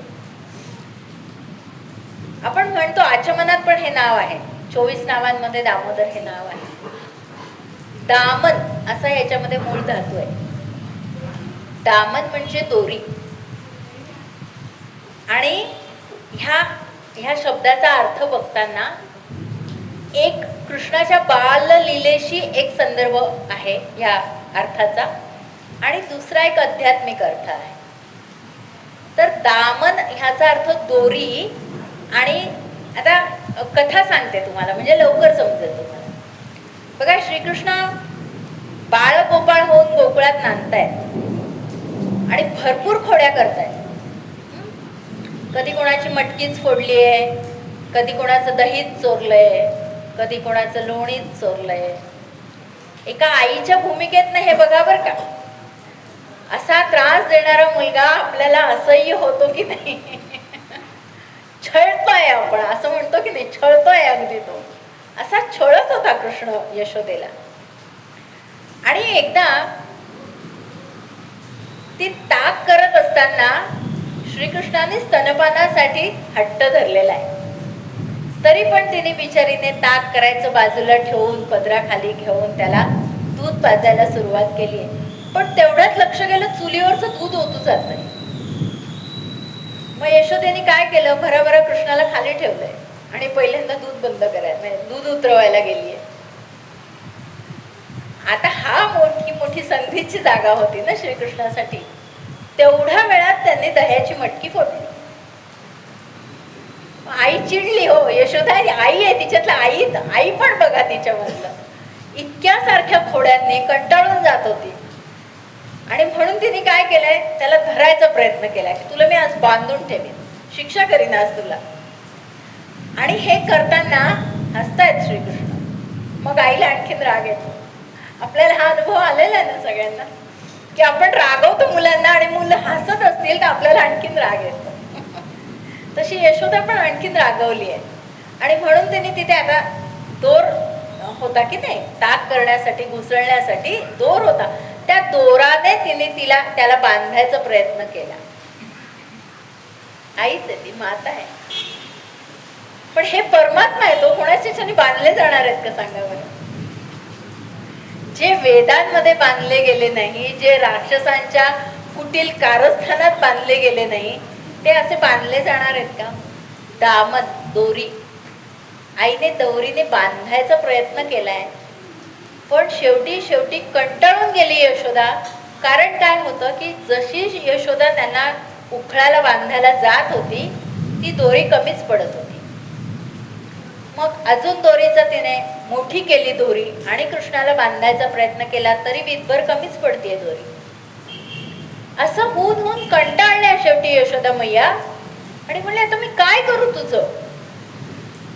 मग मात्र श्रीकृष्ण हसले आणि त्यांनी स्वतःहून त्याच्यात बांधून घेतलं, तर पहिल्या दोरीच्या पेक्षाही कमी दोरी लागली. अहो बालक होतं एवढंस, किती दोरी लागणार होती बांधायला. पण परमात्मा आहे तो, असं कोणाच्या ह्याच्याने बांधला जाईल का? पण प्रेमाने बांधला गेला बरं का, आईच्या प्रेमाने बांधला गेला. हे आपण समजून घ्यायला पाहिजे की जेव्हा आपण भक्तिभावाने प्रेमाने विष्णूला बांधायला जाणार आहोत, कृष्णाला बांधायला जाणार आहोत, तो बांधला जाणार आहे आपल्यापाशी, अन्यथा नाही. हा कोणाच्या बांधण्यात येणारा नाही. तर असा जेव्हा श्रीकृष्णाला यशोदा मैयाने उखळाला त्याला बांधलं आहे आणि त्याच्यामुळे त्याच्या पोटावर वळ पडलेत दोरीचे, म्हणून तो दामोदर आहे. तर ही कथा आपल्याला कथा म्हणून माहिती असते, पण त्याचं ते जेव्हा आपण त्या दामोदराय नमः असं म्हणतो तेव्हा हे सगळं डोळ्यासमोर आलं पाहिजे आपल्या. त्याचा आणखीन एक आध्यात्मिक अर्थ सांगितला गेलेला आहे बघा. दोर विणतो आपण. दोर म्हणजे काय? जेव्हा आपण एखाद्या जनावराला बांधून ठेवलेलं असतं, खुंट्याला बांधून ठेवलं असतं, तेव्हा दोर वापरला जातो. तो दोर असा कुचकामी असतो का? चांगला दणकट असतो, असा जाड दोर असतो चांगला, नाही तर ते जनावर राहणारच नाही, पळून जाईल. ओके. तेव्हा काय केलं जातं की अनेक दोऱ्यांची वेणी बांधली जाते. आपण जशी वेणी बांधतो, केसांची वेणी, पेढी घालतो, तशा अनेक दोऱ्यांना पेढी घालून त्याचा दोर बनवला जातो. मग ही त्रिपेढी कशाची सांगितली आहे? आध्यात्मिक अर्थ त्याच्या मागे असा आहे, हे जगाला उपमा दिलेली, जगाचं आपण काय म्हणू, प्रतीक म्हणून त्याला म्हटलं गेलेलं आहे या त्रिपेढीला. आणि सत्व, रज आणि तम ह्या 3 गुणांची पेढी म्हणजे ही दोर आहे. आणि असे अनेक अर्थ त्या दामोदर ह्या शब्दाचे आहेत. दाम ह्या शब्दाचा अर्थ विश्व असा पण होतो. मग हे सगळं विश्व ज्याच्या उदरात आहे तो दामोदर आहे. आणि असे असंख्य आध्यात्मिक अर्थ या दामोदर ह्या शब्दामागे आहेत. आणि म्हणून दामोदर समजून घेताना आपल्याला आपल्यातले सत्व, रज, तम गुण भगवंताला अर्पण करता आले पाहिजे. आपलं तन, मन, धन आपण विष्णूला देता आलं पाहिजे, तर आपण दामोदराची उपासना करू शकतो. नाही तर आपल्याला काही अधिकार नाही दामोदराची उपासना करायची. बरोबर आहे की? ह्याला अजून एक अर्थ, ह्या ज्या 3 पेढी घातल्या जातात त्याला अजून एक सांगितलं की भू भू स्वाहा अशी त्रिपेढी ही सांगितलेली आहे. भू म्हणजे आपलं हे भौतिक शरीर, भुवा म्हणजे आपलं प्राण, आत्मा, आणि प्राण मन, आणि स्व म्हणजे आपला आत्मा. ह्या तिन्हीची त्रिपेढी करून विष्णूला आपल्याला दोराने बांधता आलं पाहिजे, तर तो बांधला जाणार आहे. आणि म्हणून तो दामोदर आहे. बघा, आपण नुसतं दामोदराय नमः म्हणून पाणी सोडून देतो, तर दामोदर ह्या शब्दाचा अर्थ आता जेव्हा तुम्ही म्हणाल जेव्हा विष्णू सहस्त्रनाम, तेव्हा हा अर्थ आपल्या डोळ्यासमोर आला पाहिजे की तो असा कोणाच्याने बांधला जाणार नाही. पण प्रेम आणि भक्ती यांनी मात्र आपल्याला परमात्म्याला नक्की बांधता येतं. त्याच्यामुळे ती मनामध्ये आली पाहिजे, भक्ती मनामध्ये आली पाहिजे, भगवंताविषयीचं प्रेम आपल्या मनामध्ये असलं पाहिजे. नुसत्या कृतीला अर्थ नाही. जेव्हा आपण पूजा करतो, षोडशोपचारे करतो कधी कधी पूजा, पण त्या पूजेमध्ये भाव किती आहे, भक्ती किती आहे. एक छान दृष्टांत डोंगरे महाराजांनी सांगितलेलं सांगतो. बाजारात गजऱ्याचं दुकान आहे. दोन माझे भाऊ गजरा घ्यायला गेले. एकाने गजरा घेतलाय श्रीकृष्णासाठी, एकाने घेतलाय बायकोसाठी. फरक आहे का दोघांच्या घेण्यामध्ये? काही. दोघांनी गजराच घेतलाय, कृती एकच आहे, एकसारखी आहे, पण एक भक्त आहे, एक आसक्त आहे. तर आम्हाला काय जमलं पाहिजे? भक्त होणं जमलं पाहिजे. म्हणजे गृहस्थाश्रमाविषयी माझी काही तक्रार नाही बरं का, आमच्यासाठी पण आणतात गजरा. पण सांगायचा उद्देश असा की ह्या दृष्टांतात शिकायचं काय आहे की भक्त व्हायचंय की आसक्त व्हायचंय.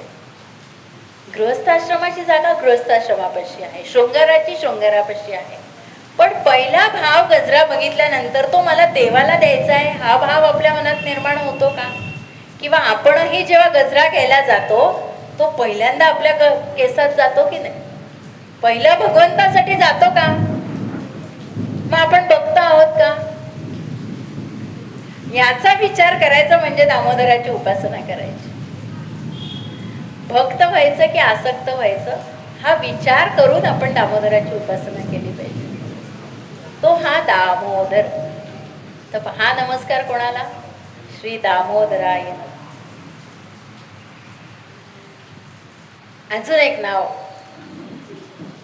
असंच हृदयाच्या जवळचं नाव आहे माझ्या. कारण एक तर लहानपणापासून या नावाचं फार आकर्षण आहे, आणि दुसरं म्हणजे माझ्या पतिदेवांचं नाव आहे, ते म्हणजे मुकुंद. आता आपण पूर्वी बघा मुलांची नावं देवाचीच नावं ठेवली जायची, कारण त्या निमित्ताने देवाचं नाव घेतलं जायचं. आता जी नावं ठेवतात त्या नावांना अर्थच नसतो. देवाचं तर सोडूनच द्या, पण जी नावं ठेवलेली असतात त्या नावाला काडी मात्र अर्थ नसतो. आणि कधी कधी त्या जर अर्थ शोधायला गेलं तर म्हणजे नाव सोनूबाईन हाती कथलाची वाळ अशी परिस्थिती निर्माण होते. त्याच्यामुळे मुकुंद ह्या शब्दाचे अर्थ जेव्हा मी समजून घेतला, एक दृश्य डोळ्यासमोर आला. प्रलयाचा काळ आहे, सगळीकडे पाणीच पाणी आहे, फक्त एकार्णव अवस्था आहे, फक्त पाणी आहे. आणि अशा वेळेला एक ऋषी त्या पाण्यातून पोहतायत. अथांग पाणीच पाणी, आणि ते युगानुयुगे पोहतायत. त्यांना दुसरं काहीही दिसत नाही, निवाऱ्यासाठी नाही, आश्रयासाठी नाही, जागाच नाहीये कुठली. ते पोहतायत, फक्त पोहतायत. आणि अशा वेळेला त्यांना समुद्रामध्ये एक वडाचं झाड दिसलंय. आणि त्या वडाच्या झाडाखाली, वडाच्या झाडा म्हणजे पानाच्या द्रोणामध्ये एक बालक दिसलेलं आहे. आणि ते बालक आपल्या पायाचा अंगठा चोखतंय. मुळात ही कल्पना पण फार किती गोड आहे बघा. आपल्या घरात पण जेव्हा लहान मूल जन्माला येतं ते जसं अंगठा चोखत पहुडलेलं असलं तर त्याला बघणं फार आनंद असतं. आणि असाच आनंद त्या ऋषींना पण झालाय बरं का, की एवढ्या सगळ्या पाण्यामध्ये ते बालक त्या द्रोणामध्ये पाण्याच्या मस्त निवांत पोहडलेलं आहे आणि आपल्या पायाचा अंगठा चोखतंय. आणि म्हणून ते त्वरेने पोहत पोहत त्या बालकापर्यंत जायचा प्रयत्न करतायत. आणि ते त्या बालकाच्या जवळ जातानाच त्या बालकाच्या श्वासाबरोबर ते त्याच्या पोटात जातात. आणि बाहेर जसा प्रलय आहे तसा आतमध्ये पण बघतात. जी बाहेर सगळे पर्वत रांगा आहेत, नद्या आहेत, समुद्र आहे, देवता आहेत, जे काही बाहेर आहे ते सगळं आतमध्ये बघतात त्याच्या पोटात. आणि हे काय आहे हे समजायच्या आत त्याच्या उच्छ्वासाबरोबर बाहेर पडतात. पुन्हा पाण्यात येतात. एका सेकंदात ते पुन्हा आपल्या आश्रमात जप करत बसलेले आहेत असं त्यांच्या लक्षात येतं. हे काय होतं सगळं? हे कोण ऋषी होते? तर हे मार्कंडेय ऋषी होते. आणि हे जी सगळी माया त्यांनी बघितली हे दाखवणारे कोण? आपले मुकुंद, कारण हे बाल रूपाचं नाव आहे. आणि मार्कंडेय ऋषी जेव्हा आपल्या तपसिद्धीने त्यांनी भगवंताला बोलवलं, तेव्हा भगवंतांनी विचारलं काय हवंय ते माग. आपल्या देवांना सगळ्यांना सवय आहे काय हवं ते माग म्हणतात. आपल्यालाच मागता येत नाही खरं सांगायचं म्हणजे, कारण आपण एवढं तपच करत नाही. तर त्यांनी सांगितलं मला तुमची माया बघायची आहे. आणि म्हणून ही सगळी माया त्यांना दाखवली आहे भगवंताने, की काय आहे मी म्हणजे. आणि म्हणून हे बाल रूपातलं जे रूप आहे त्याचं नाव आहे मुकुंद. आता एकाक्षर कोश आहे. एकाक्षर कोश म्हणजे काय आहे की आपल्या वर्णमालेतल्या प्रत्येक एका शब्दाचा एक एक वर्णाचा अर्थ सांगितला गेलेला आहे. तर त्याच्यामध्ये मुकुंद ह्या 3 शब्दाचा अर्थ बघायचा म्हणला तर मु म्हणजे मोक्ष देणारा.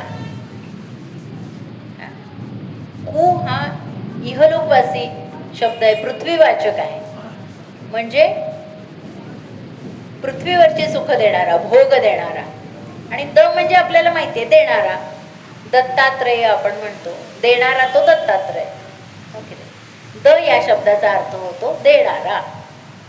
तर भोग आणि मोक्ष दोन्ही देणारा तो मुकुंद, म्हणजे तो भुक्ती आणि मुक्ती दोन्ही आपल्याला देतो, म्हणून त्याला मुकुंद असं म्हणायचं. आपल्याकडे कुठल्या देवाकडे काय मागायचं हे शास्त्राने सांगितलं. आता मगाशी जसं सांगितलं अग्नीकडे आपण काय मागतो, धन मागतो. आरोग्य कोणाकडे मागतो, भास्कराकडे, सूर्याकडे. ज्ञान कोणाकडे मागतो, शिवाकडे. ते आपल्याला आत्मज्ञान देतात, ब्रह्मज्ञान देतात. प्रत्येक देवाचं ठरलेलं आहे. ओके, पण हा श्रीकृष्ण म्हणजे विष्णू मोक्ष आणि भोग दोन्ही देतो. भोग म्हणजे आपल्याला जे आता आपण सुख उपभोगतो कुठलेही असू द्या मध्ये, ते सुख देणारा हा मुकुंद आहे. आणि मोक्ष देणारा तो पण मुकुंदच आहे. आता इथे मोक्ष म्हणजे असं अजिबात समजू नका की हे काय मृत्यूनंतरची गोष्ट आहे. आपण घाबरतो, त्या शब्दालाच घाबरतो, आपण त्या वाटेलाच जात नाही तिकडे. पण मोक्ष किंवा मुक्ती ही मृत्यूनंतरची अवस्था, ही तुमच्या जन्मातली अवस्था आहे. म्हणजे कशी, आता बघा जन्म आला म्हणजे शरीर आलं, आणि शरीर संपलं म्हणजे मृत्यू झाला, एवढंच आपल्याला माहिती असतं. पण मोक्ष किंवा मुक्ती हा शब्दच मुळे आत्म्याशी जोडलेला आहे, मनाशी जोडलेला आहे, त्याचा शरीराशी काही संबंध नाही. ही तुमची जिवंतपणीची अवस्था आहे. जिवंतपणीची अवस्था म्हणजे कशी, आपल्याला आपल्या देहाविषयी किती प्रेम असतं, रंग रूप, आपण किती अडकलेलो असतो. वयाच्या कुठल्याही टप्प्यावर आपला आरसा सुटत नाही, पुरुष असो की स्त्री असो. का बरं, कारण आपल्या देहावर प्रेम असतं. पण देहात संपणारी गोष्ट आहे की नाही. 16व्या वर्षी जे रूप सौंदर्य होतं ते 80व्या वर्षी दिसतं का, तरी पण आपलं प्रेम असतं आपल्या शरीरावर. समर्थ तर फार सुंदर सांगतात की तुम्ही काय या देहाला इतकं महत्व देता, रात्रभर विष्ठा सुद्धा पोटात सांभाळतो की नाही. मग त्या आतून सगळं सारखंच आहे की नाही, रक्तमास सगळ्यांचं. ही वर आहे ही कातडी आहे फक्त, तरी आपण त्याच्यात गुंतलेलो असतो की नाही, फार प्रिय असतं आपल्याला. तर ह्या देहाचा अभिमान ज्याचा सुटेल त्याला मुक्ती मिळाली असं म्हणाले.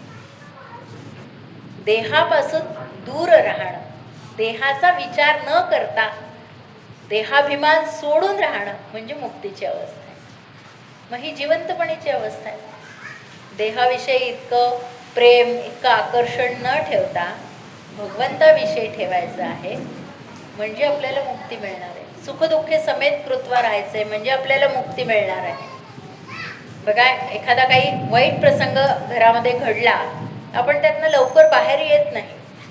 ओके, आपलं जवळचं माणूस गेलेलं असतं, आपण स्वतःला आपल्याला जेव्हा त्या ठिकाणी ठेवून बघतो तर ह्या क्षणापर्यंत आपण इतके प्रिय असतो आपल्या माणसांना, पण गेल्यानंतर उमऱ्याच्या बाहेर,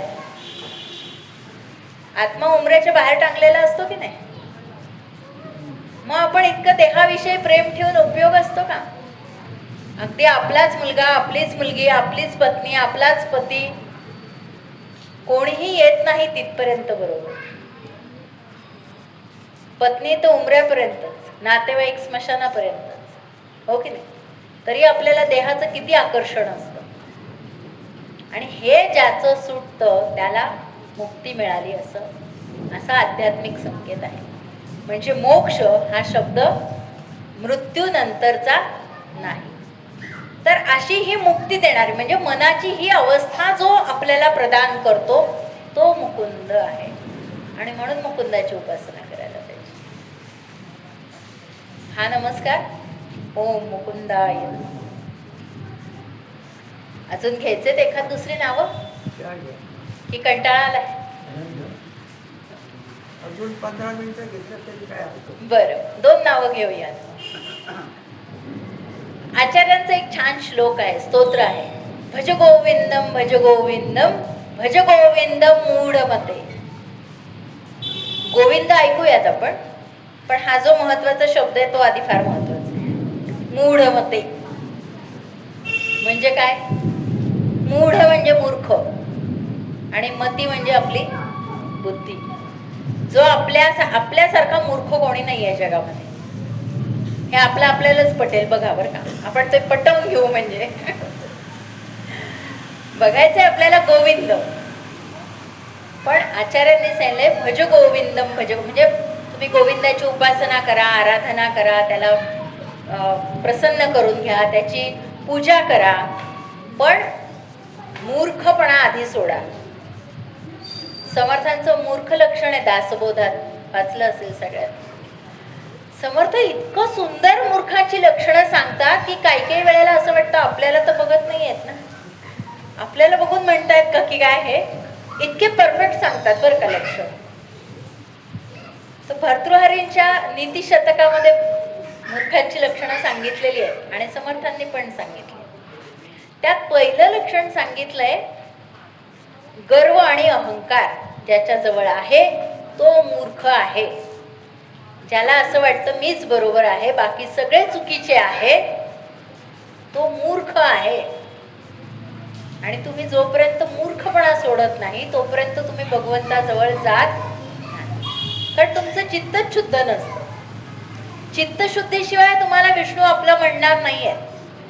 मी नेहमी श्रीसूक्ताचं जेव्हा विवेचन करते तर मी सांगते की आम्ही नवरात्रात इतकं देवीची म्हणजे आराधना करतो. म्हणजे काय करतो तर आम्ही खूप ओट्या भरतो, श्रीसूक्त म्हणतो, आम्हाला देवी इतकी आवडते, तिच्यासारखी साडी आम्ही नेसतो, रंगविंग ठरलेले असतात, आज हिरवा उद्या पिवळा वगैरे वगैरे.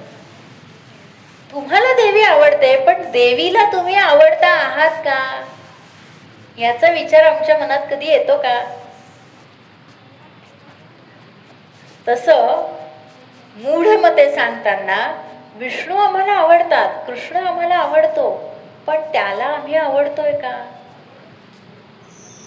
आणि कशावरून आपल्याला कळेल की त्याला मी आवडते? तर कृष्णाकडे जेवढे गुण आहेत, विष्णूंकडे जेवढे गुण आहेत, त्यातला एकतरी गुण आमच्यात आहे का? बघा, दृष्टांत देते म्हणजे लवकर समजेल. आता मी आल्याबरोबर आम्ही ताईनं आणि आम्ही गप्पा मारत बसलो होतो जरा 5 मिनिटं.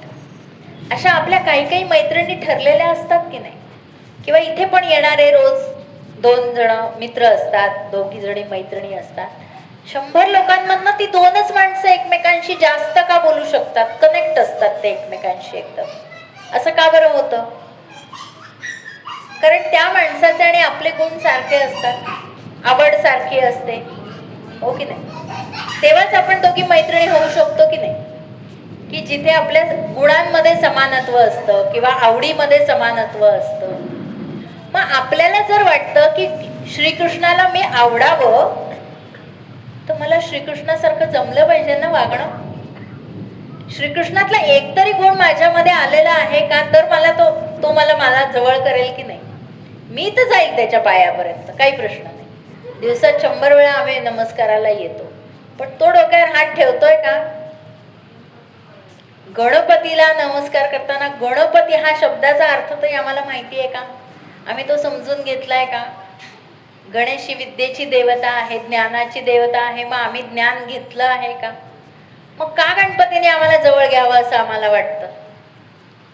आम्ही जर त्याच्यापैकी कुठलाच गुण अवलंबत नाही, मूढ मते, आमच्याकडे गर्व आहे, अहंकार आहे, तर तो विष्णू आम्हाला जवळ करणार आहे का.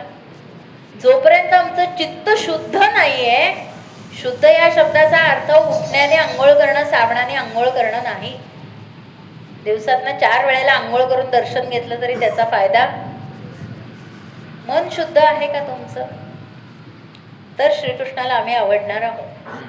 मग हे चित्त आपल्याला प्रत्येकाला वाटतं मी चांगल्याच मनाची आहे, तेच माझ्याशी असं वागतात, हे आपण असं म्हणतो की नाही घरामध्ये. सासू सुनांमध्ये तर जास्त मी चांगलं तिला मदत करायला गेले पण तीच अशा स्वभावाची म्हणतो की नाही. नवऱ्याला किती वेळेला म्हणतो सगळं मी आहे म्हणून बरं आहे, म्हणतो की नाही. पण असं असतं का, हा गर्व आहे, हा अहंकार आहे. जो मी योग्य आणि बाकी सगळे चुकीचं आहे असं म्हणतो तो मूढ आहे, असं समर्थ म्हणतात, असं भर्तृहरी म्हणतात, मी नाही. तर मूढ मते, भज गोविंदम भज गोविंदम भज गोविंदम मूढ मते. जो दुसऱ्याच्या वाक्याचा आदर करत नाही त्याला मूर्ख म्हणलेलं आहे. जो माझंच खरं असं म्हणून दुसऱ्याचं काहीही ऐकून घेत नाही त्याला मूढमती असं म्हटलेलं आहे, मी नाही.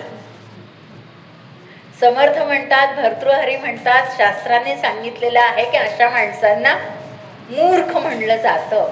आणि असा मूर्ख म्हणजे त्याचं चित्त शुद्ध नाही, म्हणून तो विष्णूपर्यंत पोहोचू शकत नाही. तर मूढ समजून घेतला. आता गोविंदाकडे येऊया, कारण मूर्खपणा सोडला तर गोविंदापर्यंत जाता येणार आहे. तर गोविंद ह्या शब्दाचा अर्थ, गो म्हणजे वाणी, आचार्यांनी सांगितलेला अर्थ आहे. गो म्हणजे वाणी, ज्याला वेदांत वाणीने जाणता येतं किंवा वाणीद्वारे ज्याला जाणता येतं तो गोविंद आहे. आता वाणीद्वारे जाणता येतं तर आमची वाणी कशी असते. हो, आपण याचा विचार मनात घेतला पाहिजे.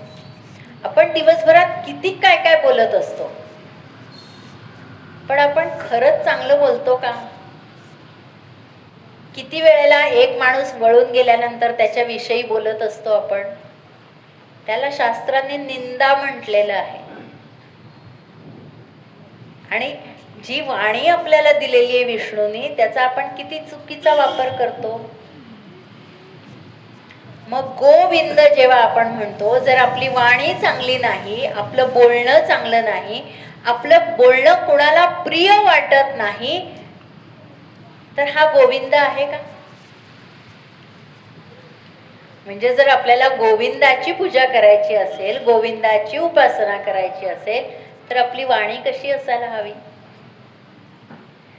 जी सगळ्यांना आवडेल. म्हणजे आपलं बोलणं सगळ्यांना आवडलं पाहिजे, म्हणजे आपण प्रेमाने बोललं पाहिजे, तर आपण गोविंदाची पूजा करू शकतो. आणि म्हणून गो म्हणजे वाणी, आणि ज्याला वाणीने जाणता येतो तो गोविंद. अजून एक अर्थ सांगितलेला आहे. आपल्या सगळ्यांना ही कथा माहिती आहे की जेव्हा गोकुळामध्ये इंद्राची पूजा करायची नाही असं श्रीकृष्णाने सांगितलं आणि गोवर्धनाची पूजा करायला सांगितली, तर 7 दिवस संततधार केली इंद्राने, कोपला इंद्र म्हणून. पण तरी ह्या अतिवृष्टीपासून श्रीकृष्णाने सगळ्यांना गोवर्धन पर्वताखाली करंगळीने गोवर्धन उचलून सगळ्यांचं सुरक्षित, त्यांना सुरक्षित ठेवलं. ही कथा आपल्याला इतकं माहिती आहे. पण ह्याच्यानंतर जेव्हा इंद्राला समजलं की आपलं चुकलं, हो की नाही, तेव्हा इंद्र ऐरावतावर बसून आलाय आणि येताना त्याने कामधेनू बरोबर आणलेली आहे. आता कामधेनू का बरं आणली? कारण गोविंद हे गोरक्षक आहेत, गोपालक आहेत, गायींवर प्रेम करणारे आहेत. अहो, त्यांची धूळ दिवसभर चेहऱ्यावरती मिरवतात,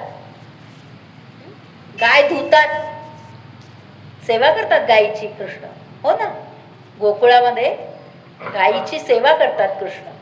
आणि म्हणून माहितीये का, लक्ष्मी त्यांच्या पाठोपाठ गोठ्यामध्ये आलेली आहे आणि तिने गाईला विचारलं की बाई, मला पण तुझ्या शरीरात स्थान दे.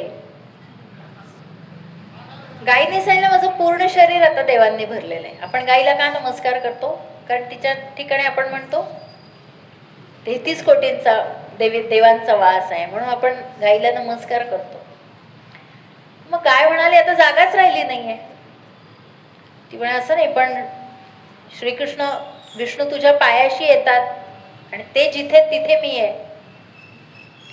तर म्हणली, माझे 2 अवयव शिल्लक राहिलेत, उपस्थ आणि गुदा, म्हणजे मूत्र आणि शेण देण्यासाठीची जागा शिल्लक राहिली आहे फक्त. लक्ष्मीने हो सांगितलं. राहीन म्हणले, मी तिथे राहीन. का बरं? कारण विष्णू तुझ्या जवळ आहेत, विष्णू तुझी सेवा करतात, असे गोरक्षक आहेत ते. आपण शेण गोमित्र हे आपण अतिशय पवित्र समजतो, यज्ञामध्ये गोवऱ्यांची आहुती देतो, कारण त्याला लक्ष्मीचं स्वरूप आहे. म्हणजे लक्ष्मी विष्णूंसाठी गायीच्या ह्या अवयवांमध्ये सुद्धा तिने वास केलेला आहे. आणि का बरं? कारण ते गायीची सेवा करतात म्हणून. आणि मग असे गायीचे रक्षक आहेत, ते गोपालक आहेत, म्हणून इंद्र कामधेनूला घेऊन आलेला आहे माफी मागायला. आता बघा, ज्याची माफी मागायची त्याला जे आवडेल ते घेऊन गेलं म्हणजे कसं पटकन माफ करून टाकतं की नाही माणूस? आपण पण असं करतो की नाही? चुकलं काय तर आपण पटकन फुल बिल देतो, चॉकलेट बिकलेट देतो की नाही? तसा हा इंद्र कामधेनूला घेऊन आला. तिच्या अभिषेकाने त्यांनी कृष्णाला अभिषेक केलेला आहे आणि मग सांगितलेलं आहे की मी जसा देवांचा इंद्र आहे तसा तू गायींचा इंद्र आहेस, म्हणून गोविंद आहेस. मग गोविंदाची पूजा करताना आम्ही गायीसाठी काय करतो बरं? गोविंदाची पूजा करायची असेल आम्हाला तर आम्ही गायींच्या संबंधी काहीतरी तरी काम केलं पाहिजे की नाही? आज आम्ही घरात नाही पाळू शकत, पण जिथे गोहत्या होते आहे तिथे जाऊन आम्ही ती थांबवू शकतो. जिथे गोशाळा आहे, जिथे गायींचं रक्षण केलं जातं. अहो, रस्त्याने जाताना गाड्या उडवतात किती वेळेला वासरांना आणि गायींना. अशा अपंग झालेल्या गायी सुद्धा सांभाळणारे लोक आहेत. मग त्यांना आम्ही काही मदत करतो का? पैशाने म्हणा, तिथे काही गवत घालून म्हणा, आम्ही स्वतः जाऊन गायीची काही मदत करतो का? गायीची काही सेवा करतो का? तर आम्ही गोविंदाची उपासना करू शकतो. नुसतं गोविंदाय नमः म्हणून काय उपयोग आहे? आमच्या आचरणात आणायला पाहिजे. एकनाथ महाराजांनी सांगितलं की नाही असं, की श्रवण कसं करा तुम्ही, की जे ऐकलंय ते तुमच्या आचरणात असू द्या. मग आम्ही जर गायीसाठी काही करत असू तरच आम्ही गोविंदाला नमस्कार करू शकतो, नाहीतर आम्हाला गोविंदाला नमस्कार करायचा अधिकार पटतंय ना हे? जर आपण त्याला गोरक्षक म्हणतो, त्याने जर इतक्या गायींचं रक्षण केलेलं आहे, गोपालन केलेलं आहे, तर आपण ते करू शकतो का? करतोय का? याचा विचार घेणं म्हणजे गोविंदाची पूजा करणं. आणि म्हणून तो गोविंद आहे. अजून एक अर्थ सांगितलाय आचार्यांनी की गो म्हणजे इंद्रिय, म्हणजे आपल्या इंद्रियांचा राजा जो तो गोविंद. मग जर आमच्या इंद्रियांचा राजा इंद्र हा कृष्ण आहे, विष्णू आहे, तर आमच्या इंद्रियांनी काय केलं पाहिजे बरं? आमच्या डोळ्यांना फक्त श्रीकृष्णच दिसला पाहिजे, आमच्या कानांनी फक्त श्रीकृष्णाचं भजनच ऐकलं पाहिजे. आम्ही निंदा ऐकतो, हो की नाही? आमचं प्रत्येक इंद्रिय, प्रत्येक अवयव हा भगवंतासाठी जेव्हा आम्ही वापरू तेव्हा आम्ही खरी गोविंदाची सेवा करणार आहोत की नाही. तर गो म्हणजे इंद्रिय आणि त्या इंद्रियांचा राजा तो गोविंद. मग आमची इंद्रिय किती जास्तीत जास्त भगवंताच्या सेवेसाठी लागतील याचा विचार करणं म्हणजे गोविंदाची उपासना करणं. अजून एक नाव घेऊया. जो सगळ्या जगताचं रक्षण करतो, जनांचं रक्षण करतो, तो जनार्दन. एक नाव आपण बघू, जनार्दन. आता अर्दन, जन आणि अर्दन असे दोन शब्द आहेत. तर अर्दन म्हणजे याचना. ज्याच्याकडे पुरुषार्थ मागितला जातो, निश्रेयस मागितलं जातं, मोक्ष मागितला जातो, तो जनार्दन आहे. आणि अर्दन ह्या शब्दाचा अर्थ पीडा असं पण आचार्यांनी केलाय. आचार्य म्हटलं म्हणजे आता सगळ्यांना कळलं. हे आद्य शंकराचार्यांनी जो अर्थ सांगितलाय तो अर्थ सांगते. तर अर्दन म्हणजे पीडा असं सांगितलं. मग पीडा देणारा, पीडा घेणारा आणि पीडा हरणारा तो जनार्दन. आता हे तिन्ही गोष्टी आपण समजून घेऊ. हा, पीडा देणारा, पीडा घेणारा आणि पीडा हरण करणारा. आता पीडा हरण करणारा म्हणजे काय? आपण पहिल्यांदाच फलश्रुतीत बघितलं की आपल्या शारीरिक आणि मानसिक व्याधी विष्णू सहस्त्रनामाने दूर होतात, म्हणजे आपली पीडा हरण होते. एक अर्थ कळला. पीडा देतो, तो पीडा देतो. पण पीडा देतो म्हणजे काय करतो? तर दुर्जनांना तो अधोगतीला नेतो, नरकात टाकतो. म्हणजे त्यांना त्यांच्या कर्मानुसार फळ देतो. अर्दन, जनार्दन, जो दुर्जनांना शिक्षा देतो, आपण थोडक्यात म्हणू, तो जनार्दन. आणि ज्याला म्हणजे जो पीडा घेतो, ज्याला पिडलं जातं, तो पण जनार्दन. ह्याचा मात्र आपण छान विचार करूया. मला एक म्हणजे डॉक्टरांविषयी फार म्हणजे असं मनात नेहमी वाटतं की एखाद्या डॉक्टरच्या दवाखान्यात आपण जेव्हा जातो त्यांच्याकडे, तर बघा त्यांच्याकडे दिवसाला 100 पेशंट येतात की नाही. एक सांगतो माझं डोकं दुखतं, एक सांगतो कान दुखतो, एक सांगतो जुलाब होतात, एक सांगतो संडासला होत नाही, एक जण सांगतो माझे हात दुखतात, एक जण सांगतो पाय दिवसभर तो डॉक्टर कुणाचं ना कुणाचं काही ना काही दुखतंय हे ऐकत असतो. आपण जेव्हा 4 जण बसलेलो असतो, आपल्याला जर असं कोणी सतत दुःख सांगत असलं तर आपण तिथून काढता पाय घेतो. किंवा एखादी बाई किंवा एखादा पुरुष असं सतत रडगाणं गाणारा असला तर तो आल्याबरोबर आपण निघून जातो की नाही. हे यार परत सुरू करणार, हे तेच तेच सांगत राहणार, म्हणतो की नाही असं. मग आपण भगवंताला दिवसभर किती रडगाणं ऐकवतो सांगा बरं. दिवसात गणपतीच्या मंदिरात म्हणा, दिवसात कमीत कमी 500 माणसं येतात की नाही. येणारा प्रत्येक जण त्याला आपलं दुःख सांगतो की नाही. मग ही पीडा नाही का देवाला? आचार्यांनी अर्थ केलाय की आपण पिडतो की नाही त्या देवाला, आपली गाऱ्हाणी सांगून सांगून, दुःख सांगून सांगून. तो पिडला जातो की नाही. एक दृष्टांत सांगितलाय छान की महाभारतातल्या युद्धानंतर अर्जुनाला असं वाटलं की माझ्यामुळे हे युद्ध जिंकलं गेलंय, मी होतो म्हणून हे युद्ध जिंकलं गेलंय. आणि म्हणून तो कृष्णाला तसं सांगतो की मी इतका पराक्रम केला. कृष्ण हसतात नेहमीप्रमाणे आणि मग अर्जुनाला बरोबर घेऊन जातात फिरायला. एका गुहेत जातात दोघं जण. आता ही सगळी लीला त्याचीच. तर त्या गुहेत गेल्यानंतर तिथे एक तपस्वी बसलेले असतात आणि त्यांच्या समोर 5 दर्भाग्र ठेवलेली असतात. आपल्याला माहिती आहे दर्भ कशासाठी वापरला जातो? शाप देण्यासाठी. आणि त्याच्या मागे एक धारदार तलवार ठेवलेली असते.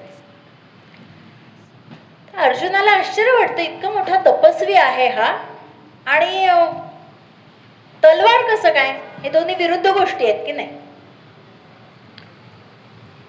तर तोपर्यंत मग ते तपस्वी डोळे उघडतात आणि म्हणतात की तुम्ही कोणीतरी योगी म्हणजे भाग्यवान पुरुष दिसताय म्हणून तुम्हाला मी दिसतोय, नाही तर मी कृतयुगापासून तपश्चर्या करतोय आणि आता द्वापार युग आलेला आहे. म्हणजे अर्जुन आणि श्रीकृष्ण म्हणजे द्वापार युग आलेला आहे. तर मग अर्जुनाला आश्चर्य वाटतं, म्हणे कृतयुगापासून तुम्ही एवढी तपश्चर्या करता का बरं? म्हणे कुणाची तपश्चर्या करताय? तर म्हणे मी परमात्म्यासाठी, श्रीकृष्णासाठी, त्याचं दर्शन होण्यासाठी मी तपश्चर्या करतोय. अर्जुनाला लगे उत्साह येतो, हा काय माझ्या बरोबर? पण कृष्ण त्याला सांगतात सांगू नको. मग अर्जुन सांगत नाही. मग ते म्हणतात पण मग एवढ्या युगानुयुग तुम्ही तपश्चर्या करतायत, अजून तुम्हाला दर्शन का कसं नाही बरं दिलं देवाने? ते म्हणतात माझ्या मनात प्रतिशोध आहे ना, ही तलवार ठेवली आहे समोर, प्रतिशोध आहे माझ्या मनामध्ये, राग आहे. हे जे 5 दर्भाग्र ठेवले, या 5 लोकांना मला मारायचंय आणि असा मनामध्ये विचार आहे म्हणून मला भगवंत दर्शन देत नाही. हे पण माहिती आहे की त्याच्यामुळे भगवत दर्शन होत नाहीये. मनात संताप आहे, क्रोध आहे, कोणाच्या विषयी मत्सर आहे, 5 लोकांविषयी. अर्जुन म्हणे का बरं, कोण आहेत असे ते 5? तर पहिला सांगतो म्हणे प्रल्हाद. अर्जुनाला आश्चर्य वाटतं, प्रल्हादाने काय केलं बा? तो तर इतका भक्त आहे श्रीकृष्णाचा, नरसिंह अवतार घेतलाय त्याच्यासाठी, प्रल्हादासाठी. त्याने काय घोडं मारलं बाबा तुझं? तर म्हणले या प्रल्हादाला त्याच्या वडिलांनी उकळत्या तेलात टाकलं, दरीत टाकलंय, विस्तवात टाकलंय आणि त्याला वाचवायला कोण गेलाय? माझा भगवंत गेलाय. तो पण उकळत्या तेलात पडला की नाही, दरीत पडला की नाही, अग्नीत पडला की नाही? या माझ्या भगवंताला म्हणे त्या प्रल्हादाने इतका त्रास दिलाय म्हणून मला त्या प्रल्हादाला मारायचंय. आश्चर्य वाटलं अर्जुनाला. मग म्हणे हे दुसरं दर्भाग्र कोणासाठी? म्हणे हे जानकीसाठी आहे, म्हणजे सीतेसाठी. अरे बाबा, आता त्याने काय केलं, सीतेने काय केलं तुझं? तर म्हणलं त्या सीतेबाई माझ्या रामाला अनवाणी वन वन फिरावी लागली शोधायला. किती त्रास दिलाय माझ्या रामाला तिने, म्हणून मला सीतेला मारायचंय, मग विभीषणाला मारायचंय असं सांगितलं. मग म्हणे बाबा हे चौथं कोणासाठी आहे? तर म्हणला द्रौपदीसाठी आहे. आता जरा अर्जुन चपापला, आपल्यावरच आलंय वाटतंय केंट, हो की नाही? तर म्हणे द्रौपदीनं काय केलं तुझं? तर म्हणला माझे भगवंत जेवत होते आणि हिने हाका मारली म्हणून अर्धा पान सोडून धावावं लागलंय त्याला. कथा आपल्याला सगळ्यांना माहिती आहे की नाही, की एक तुळशीचं पान आणि मग दुर्वासांना सगळ्यांना जीव घातलं, तर अर्ध जेवण टाकून माझा भगवंत आला म्हणे. तर माझ्या भगवंताला तिने त्रास दिला की नाही, देतोय की नाही? आपण आपल्या मनाशी विचार करा. हा, आपण आपलं दुःख सांगून देवाला त्रास देतोय की नाही? तर द्रौपदीने पण त्रास दिला आणि म्हणलाय की नवऱ्याच्या मूर्खपणामुळे तिला म्हणे द्यूतात लावलं गेलं आणि तिला वस्त्र पुरवायला माझ्या भगवंताला धावावं लागलं. किती त्रास दिलाय तिने द्रौपदीने माझ्या भगवंताला. आता अर्जुन एकदम, आता काही खरं नाही आपलं असं वाटायला लागलं त्याला. म्हणे बाबा हे कुठलं आता 5वं जे आहे ते कोणासाठी? हे म्हणे सगळ्यात जो नराधम आहे ना त्याच्यासाठी हे दर्भाग्र आहे, त्याला मी मारूनच टाकणार आहे. कोण आहे म्हणे असा? तो म्हणे अर्जुन. अरे बाबा, म्हणे अर्जुनाने काय केलं आता तुझं? तर म्हणला सगळ्यात नराधम हा असा की माझ्या भगवंताला त्यांनी सारथी बनवलेलं आहे, सारथ्य करायला लावलेलं आहे, किती त्रास दिलाय, रथ चालवायला लावलाय म्हणे. ज्या भगवंताची मी एवढी तप करतोय, तपश्चर्या करतोय, या 5 लोकांनी त्याला किती त्रास दिलाय म्हणे. दिलाय की नाही? एका अर्थी बरोबर आहे की नाही त्याचं म्हणणं? आणि म्हणून म्हणे मला अर्जुनाला मारायचंय.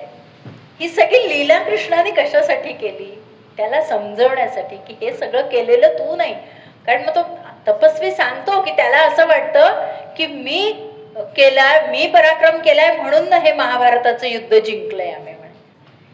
पण हे तर सगळं माझ्या भगवंतामुळे झालेलं आहे. भगवंत जसे रथातनं खाली उतरले तो पेटला रथ. ही अर्जुनाची गजा आहे का म्हणला? माझा श्रीकृष्ण तिथे होता म्हणून सगळे शस्त्र अस्त्र त्या रथाच्या बाहेर राहिले. ज्या क्षणी श्रीकृष्णाने पाय खाली ठेवला त्या क्षणी तो रथ पेटला. जर अर्जुन त्याच्यामध्ये असता तर जळून खाक झाला असता. पण माझ्या श्रीकृष्णाला किती त्रास दिला या अर्जुनाने, सारथ्य करायला लावलंय म्हणे, हा काही सेवक आहे का त्याचा म्हणे. असा रागवून तो जेव्हा तपस्वी बोलला तेव्हा अर्जुनाला मूढ मते भज गोविंदम मूढ मते. कारण अर्जुनाला सुद्धा असं वाटलं मी केलं म्हणून हे युद्ध मी जिंकू शकलो. तर त्याला सुद्धा गर्व झालाय, अहंकार झालाय. आणि म्हणून आचार्य म्हणतात भज गोविंदम भज गोविंदम मूढ मते. तुमची मूढमती सोडून द्या. अर्जुनाने हे सगळं ऐकल्यानंतर आपली मूढ जमक जागेवर आला. अरे नाही, हे जे काही केलं ते मी नाही केलेलं, हे श्रीकृष्णाने केलेलं आहे. पण हे कळण्यासाठी एवढं ऐकायला लागलं ना आपल्याला, की आपण असं किती वेळेला करतो आणि अशी किती पीडा देतो आपल्या देवाला. आपण दिवस रात्र रडगाणं गातो की नाही आपल्या देवाजवळ आपण, मला हे पाहिजे, मला ते पाहिजे, मला ते पाहिजे. तर अशा ज्याला पिडलं जातं तो जनार्दन.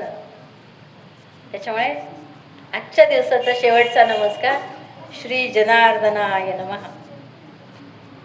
माझ्या परीने मी सांगण्याचा प्रयत्न केला. यातलं जे आवडलं असेल ते म्हणजे सद्गुरू श्री राहुल फाटे यांचं आहे. आणि ज्या गुरूंकडे मी शिकले, आपळे बुवा, नंतर हरिदास यशवंत गुरुजी, प्रणव गोखले शास्त्री, अवंतिकाताई टोळे, ह्या सगळ्या गुरूंकडे मी शिकले. आणि त्याच्यामुळे ह्यातलं जे काही आवडलं असेल तुम्हाला ते सगळं त्यांचं आहे, जे नाही आवडलं ते माझं आहे. ते मला येऊन सांगा. गोविंद गोविंद गोविंद. धन्यवाद. उपस्थित भक्तगण, कविताताईंना ज्यावेळेस फोन केला होता त्यावेळेस त्यांना 3 दिवस दिलेले होते, परंतु त्यांची